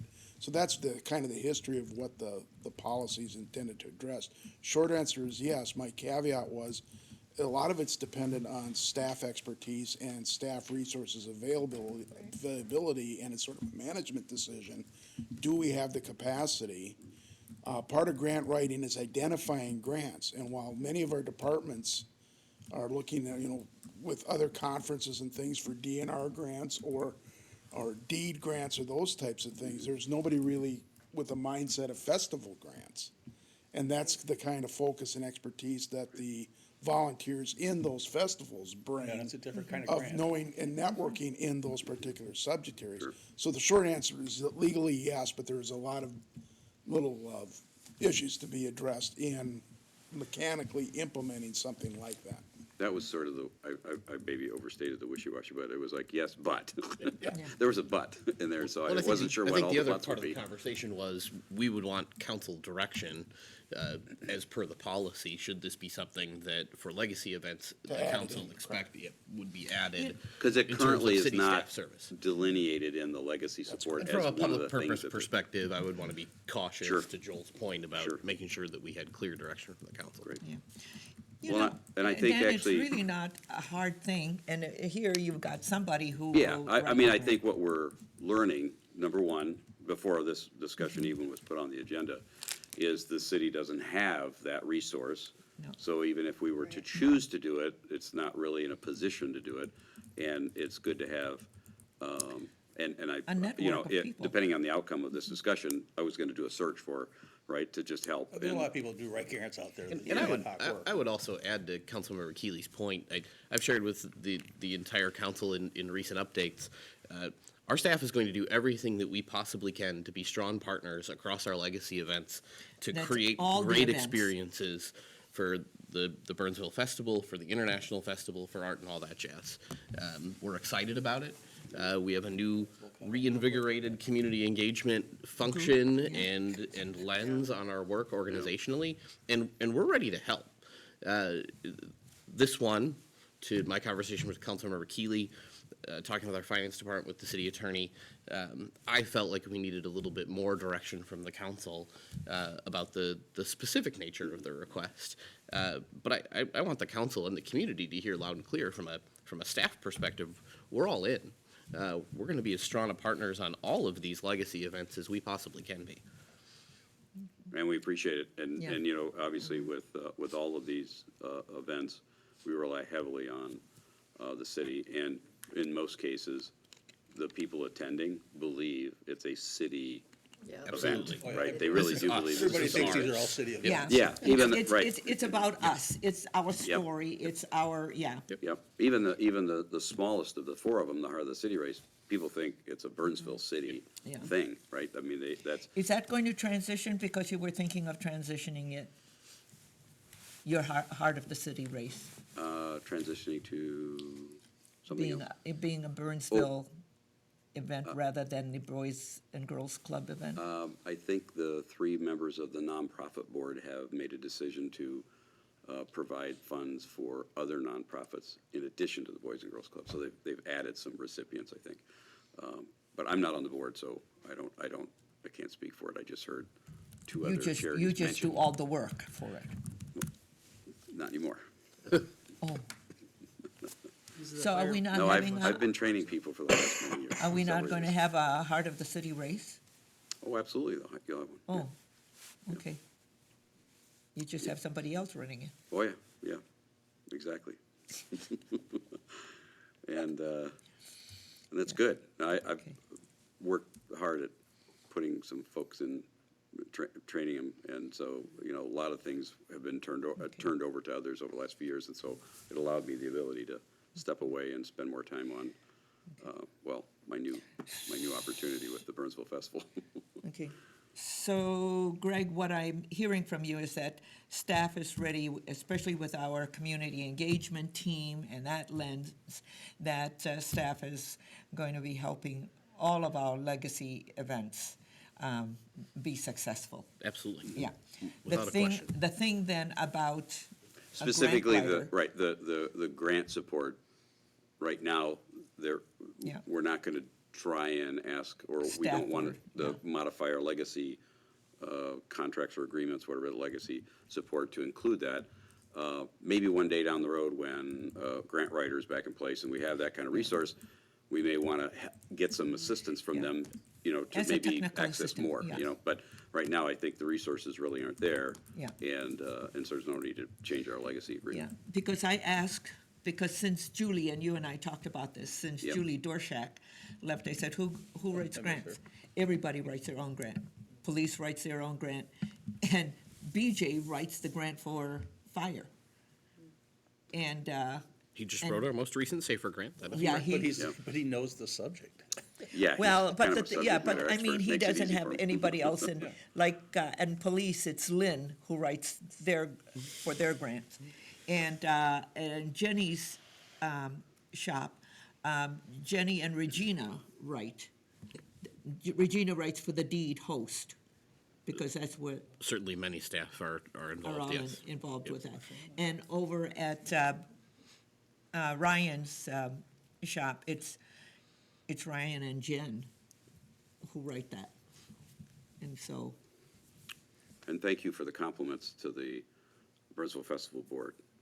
I try and surround myself with people way, way smarter than me, and that's how we're successful. yeah, And well, there's a lot of great, I looked talented at people on that your board. board and I'm thinking, he can write a grant. You wrote a grant for your PPP.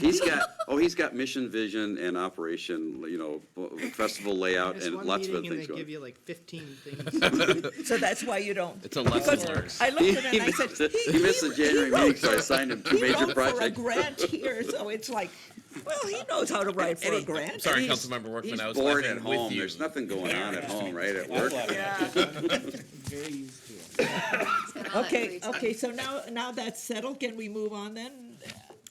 Just if I can add one Yeah. thing, we have, and I communicated this with the council in my update last week, but we have moved a slotted discussion from the all-day work session. It was the last remaining item to probably our June work session about the legacy events policy, right? So Garrett and his very capable and smarter than I team are working on kind of assessing the whole structure. That was something the council had asked us for. We will come back, and that will be in plenty of time for any budget impact that it may or may not have based on council direction for the 2023 budget. You'll remember I mentioned the city covering its own inflationary labor costs because we had fixed the dollar amount Where do we have that discussion? in 2013, and it's 2021 now. And, Yeah, and you want us to look at today's, well, yeah, I mean, just real quick, I'll just restate it, it's old news. I believe when the city says, we're gonna commit to this, that it's not maybe all that fair to the festival organizer for them to continue to have to raise more and more money to cover the inflationary costs of the labor and the overtime for public safety and public works to work the event, and because we fixed this dollar amount. But that was done in 2013. Yeah. A few years after a deep recession and a major change in our overall, Yeah. right? I think we're in a different place today where maybe we don't have to throw that burden on the organizers to keep covering labor inflation because we have this fixed dollar amount that can't go over. I know. And it's, we're 8 years so into are you it. bringing that back then? I just checked, it is July. July. So, So we'll yes, bring it that- back that's in. the Okay. plan.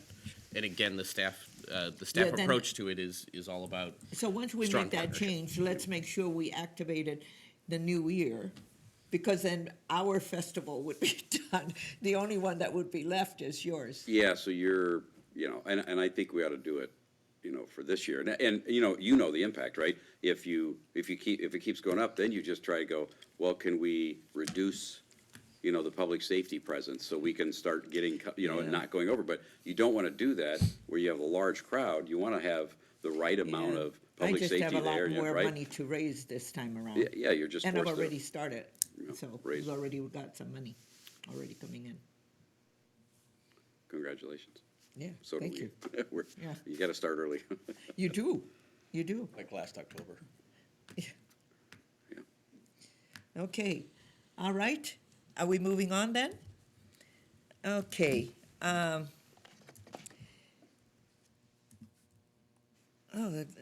Roundtable. No, we're done with roundtable. We have reports on Workman. boards. Huh? Reports. Your reports, yeah.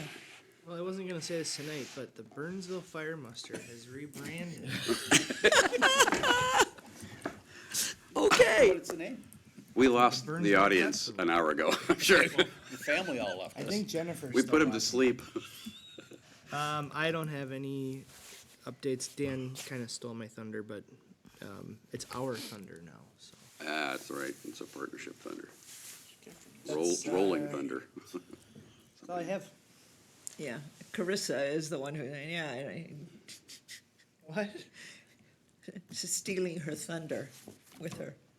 Yeah, I did take the wind out of her sails on the, Yeah. the pinwheel Yeah. diagram. It looks great. It does. Yeah, it looks, Can you okay, get it to spin more next time? Oh, we can work on that. Yeah. Some animation, Yeah. don't worry. okay, your turn. Nothing to report. Our CVB meeting is this Thursday, and we'll have something after that. Okay. Kara.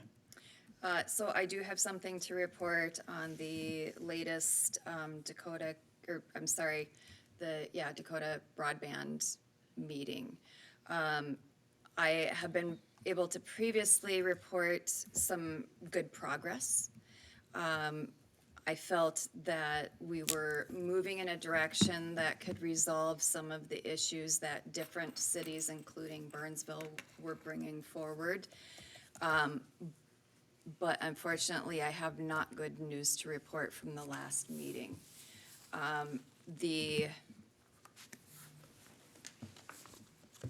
We're trying to resolve the issues so that our city, along with the county and other cities, could sign their IRU. And also so that we could move forward. And one of those requests was that we're separating out the iNet from the CNET and you know, doing things like that. And I really thought that we were in a good place on that. At the last meeting, though, it took a really hard turn that was surprising. And it was basically, this is what it is, sign it or don't, or get out, but we don't care at this point. So that was a little shocking. Other cities tried to kind of regroup and bring it back, but it really wasn't going to happen. Who made that statement, to sign it or get out? Lord, Our new vice chair. who's the new vice chair? So, Who's the vice chair? It's a You know, I public don't meeting, wanna- so it's a public meeting. yeah.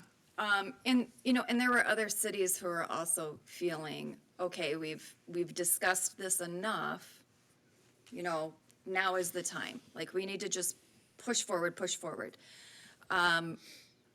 And, you know, we had other cities, including West St. Paul and Lakeville and Farmington and the county, who were saying, just a moment, you know, we have some fundamental questions still to work out.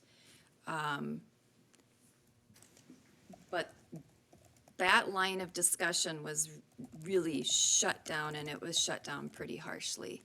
The other thing that happened was Lakeville tried to introduce a couple times into the conversation. Couldn't there be something, you know, of a benefit of why we're all working together, to be that we're going to work together to seek out grants? And they tried that like twice, and that just fell like a lead balloon too. And so that was also very disappointing. So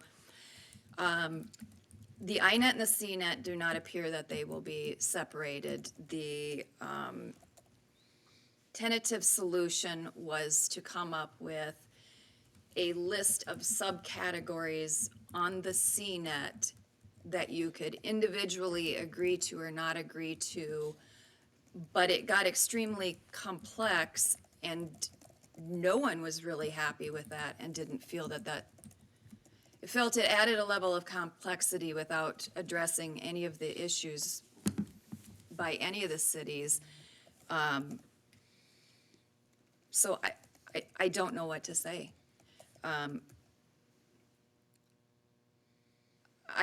I have been struggling to, at the minimum, preserve us in the INET, because even if there weren't a lot of major benefits, our IT department would receive some assistance with not having to bid, not having to do co-locates, you know, and there's a few things like that. But I am at a loss. I'm at a loss. And I cannot see that the IRUs will be signed by over 60% of the fiber existing from the parties involved. This was kind of a watershed meeting. I do not have a good report for you, and I have done my best to be as clear and to work towards solutions within this group, but my efforts do not appear to have been good enough. So you're saying all those cities, including the county, won't sign it? I'm saying I have a really hard time seeing enough signatures on there to get us even past 60% of the fiber in at this point. They do. I know there is investigation of pulling out of the joint powers agreement. And at the very least, there is a perpetual non-signing of the IRU, because that is an option as well, to just simply never sign it. And if there's not the votes on councils or, you know, among the county, and I can't speak for them, but from what we were hearing in the meeting, if there's not those votes and the IRUs are just never signed, that body can never move forward. Like, Doesn't the JPA allow them to move forward? Do you need that IRU? I mean, that was something that kind of came in last minute. we would need to have that signed first to really move forward. And that's why there's the pressure now to just sign it. Like, you need to just sign it. And the feeling was, we can't move forward until this happens, and we can't take another step forward. There was a little disagreement on that of, we still have time where we could have these discussions. We don't have to have the IRU signed right exactly now. We could still do that.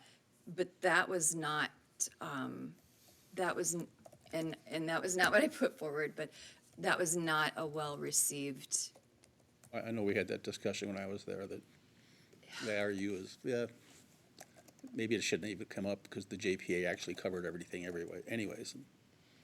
Right, and, you know, and then part of it is looking at the JPA and the definitions in the JPA, and there was discussion of, we could reopen the JPA and make a few adjustments and re-sign.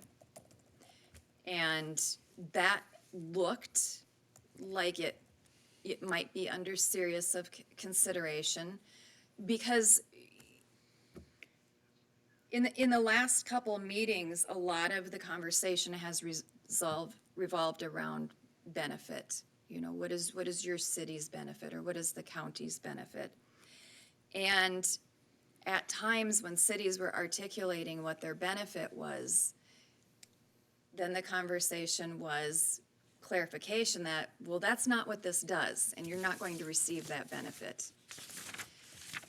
And so some of the cities were under the impression that part of it would be a cost sharing on being able to lay the fiber or working on projects or doing things like that. And that's not anything that it's going to do. So they were a little taken aback by that and had to regroup. So for the cities that were, they need a fair amount of fiber laid. Realizing that that's really not the vehicle that's gonna get them forward on that, started these conversations of, well, what is the benefit? And when the benefit was defined very tightly, then some of the cities were articulating, well, that's really not enough of a benefit for us to be involved.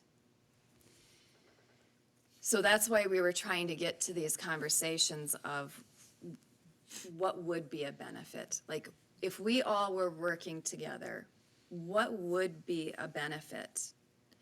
What would help you? What are you trying to achieve? And so, like, those conversations had me pretty hopeful about the direction that it was going. And I'm not sure what happened. We had a month where we didn't meet. We had to cancel that meeting. And I'm not sure how it tipped so quickly. It appears people have just lost patience. And at this point, they're like, I don't care if you're in or out. This is this. So I don't know what to do. I don't know what you guys want me to do. I don't know what we can do.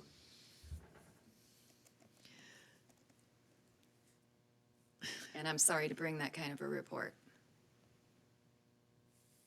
Well, I'll be sorry to see if the DBB splits up. Yeah, for me, I want to understand what happens if we exit. Right. What does that mean in terms of cost to us if we're going to go alone? Right. What does that all mean? $11,000 Huh? is what, that question was asked last year, and Yeah. we were told the benefit that we get in net is $11,000 in savings. So $11,000 in added cost, and that may have changed since Yeah. the 6 months or so that's been, but. Yeah. Go ahead. I would say to Councilmember Keeley's point, I would want to do a little bit more work on the staff side Yeah, to verify that I would we're like- asking the same question and that what is data it still today? is good. Yeah. Well, and there's been Who's some asking? changes with the FCC, and so I don't know where Comcast is at with all of that, because I just met with the people from corporate at Comcast at the winter meeting for USCM. So, yeah, I want to understand what that all means for us. And we can work on that. I do too. We will Yeah. work on that. We There were some do need that FTDs involved in that as information. well with our IT group. I think that there's probably two major lines of thinking here. Should exit be a topic of conversation? First, what are the legal implications, right? From the city attorney's perspective, and then I'll want to make sure that we get a better handle on the staff side of things, of the practical implications of our fiber and our infrastructure management. There will certainly be staff FTE and or consulting implications that we would have to work out, and we'll get that information for you.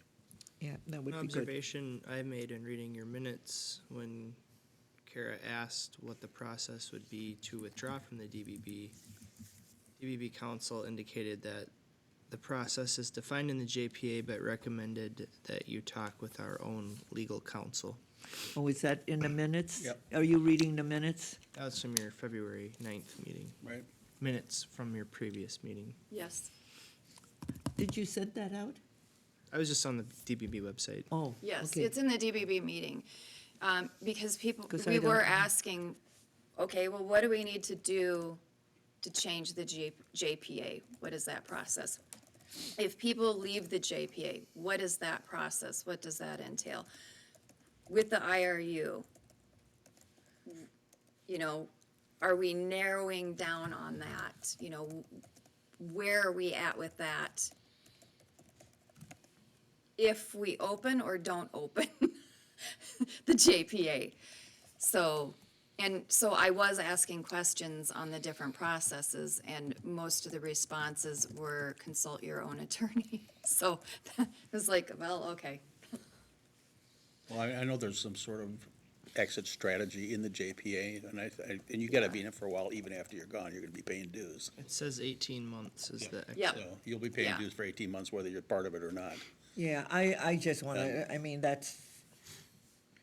I'm just I trying to wanna understand what's I want to going on. understand the implications, the financial implications, and what it means for us going forward with all of Right. that. Right. Okay. All right. Thank you. That I know. wasn't fun. It wasn't fun, and it wasn't a fun meeting, and I don't know, I'm surprised. I was very surprised. Okay. It seems like a reversal of direction that it was heading to get them split, so those communities like us who wanted to do the INET and those that wanted to also do the CNET could choose to do so, but apparently somebody didn't want Well, that. there was a big group that wanted that to happen just the way it was going down, so, I mean, that's not a big surprise that some people are getting a little impatient with all this. Okay. Well, it's gonna probably just Okay. take it all down then. It's all up to you. You're next. Oh, That would be sad. In many ways. all right, I'll run through this pretty quick. I just made some very summarized notes. It'll be really quick, given this. I knew it was gonna be 9:30. TAB, I've been advocating for the STA, Suburban Transit Association members, to present to TAB. It's never been done before. Everything has always been done through Met Council, Met Transit, and so they basically spoke on behalf of MVTA, Southwest Transit, Maple Grove, and Plymouth. And hopefully, we're gonna talk about it tomorrow at TAB. Successfully convinced, or can convince TAB to allow once per quarter the STA members to come in and present their planning, their route needs, their funding needs, et cetera. Because all we ever hear about, after spending 1 year on TAB, all we ever hear about is Metro Transit, period end. It's like as if the suburban transit providers don't even exist. And yeah, so I'm working Met very Council hard likes to try and get talking that about chance. itself. Yeah. MVTA, the ED just got his review, and it was extraordinarily positive. He's been doing an outstanding job. And MVTA is also partnering with the Burnsville Festival to provide shuttle service. And we just went over a proposal map, which will be at our Thursday night meeting. And MVTA has something I didn't know about as a longtime board commissioner, just wasn't talked about a lot. They have in their budget to support 2 events in each of the communities that they provide service to. And so when I approached Luther about this shuttle service idea, because we have a parking problem, we have a mobility challenge for people with mobility issues. It's an incredibly long walk from Nicollet Avenue all the way to the festival grounds and back. And if you're in a walker, wheelchair, or just have mobility challenges, it's a problem. And we had our own little golf cart shuttle service, which was inefficient, disorganized, and unpredictable. Drivers, carts, availability, people, and it became, hey, can I jump on the cart? And, yeah, sure. And then people who really needed help weren't getting it. So we needed something much better. So MVTA is going to provide many 40-foot buses, all wheelchair accessible ramps on, and they're going to do service every 30 minutes, and they can speed it up to 15, which is kind of what I push for through peak time. So we'll get Which point to which point? It's going to be the Burnsville Transit Station. So we're going to direct all parking to go to the Burnsville Transit Station and let them know that there's going to be buses constantly, more than 30 minutes. I think we're going to, during known peak periods, we'll have to do more frequently of that. But they have committed whatever buses are necessary. They have plenty of 40-footers available and drivers, and they're 100% in support and partnering with us. And so I think in the first year, as much advertising as we'll do, people will still try and park on the street, park in the, find a spot. But we'll market it heavy, and every year it'll be more and more. And then we'll come up with some really fun party things, like drawings and party favors on the bus ride. So go to the transit station, ride the bus, because you could win like some tickets to the rides or whatever. So there's a lot of reasons and ways that we can actually motivate people to use it. But we're really excited about that. I-35 Solutions, we just launched a brand-new website, which I was overseeing, no surprise.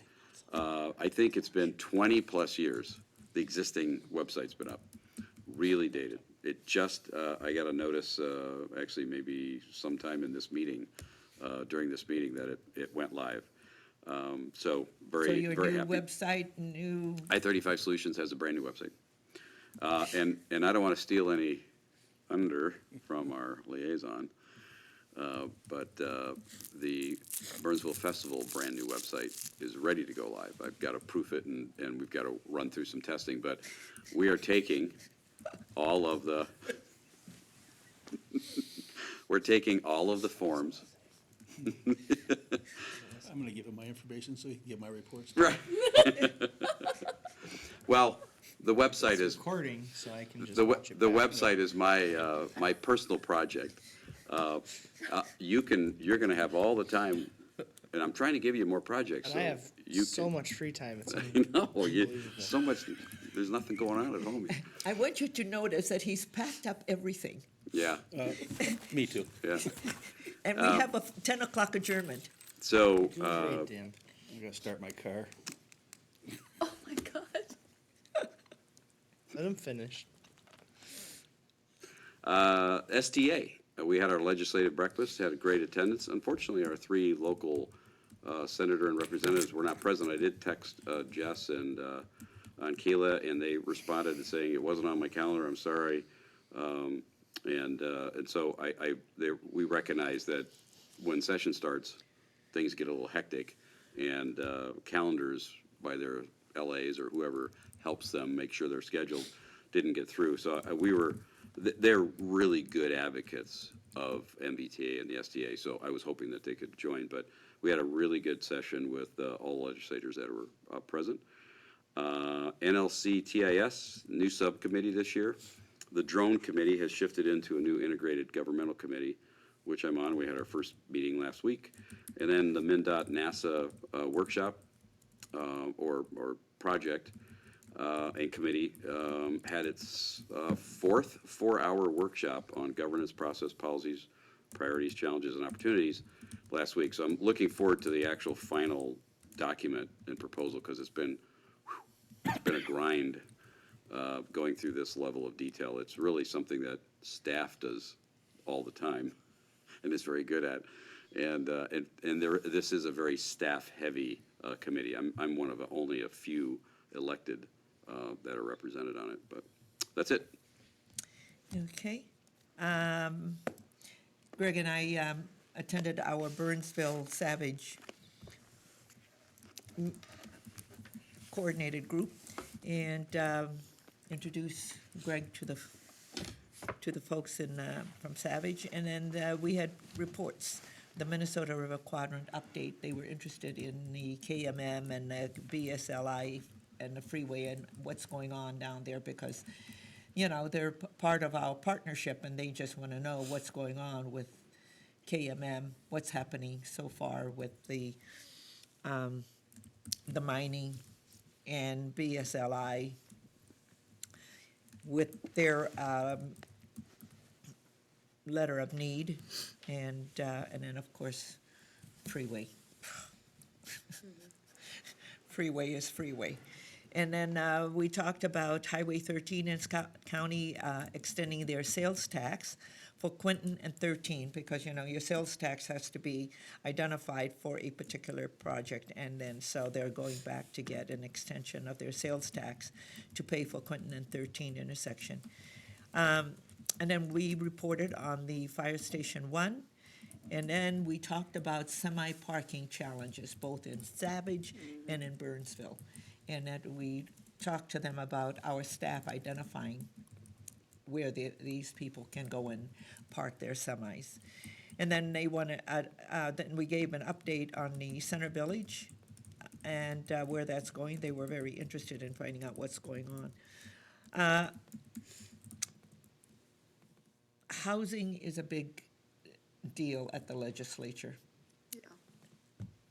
Affordable housing. So anyway, that was the end of it. Anything that I missed on that? No, Madam Mayor. Yeah, so,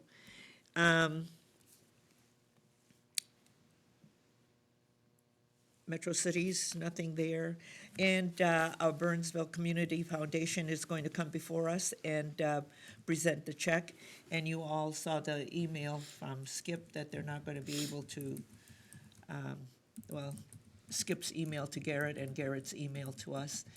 So something we're going to have to talk about, how we're going to fund the rest of the lighting. We've been funding most of it, but to move forward, we're going to have to talk about that. International Festival, we have our meeting coming up, but our first meeting, but you know, when you have to raise money, you have to jump on fast. So I'm already raising money and we already have some money.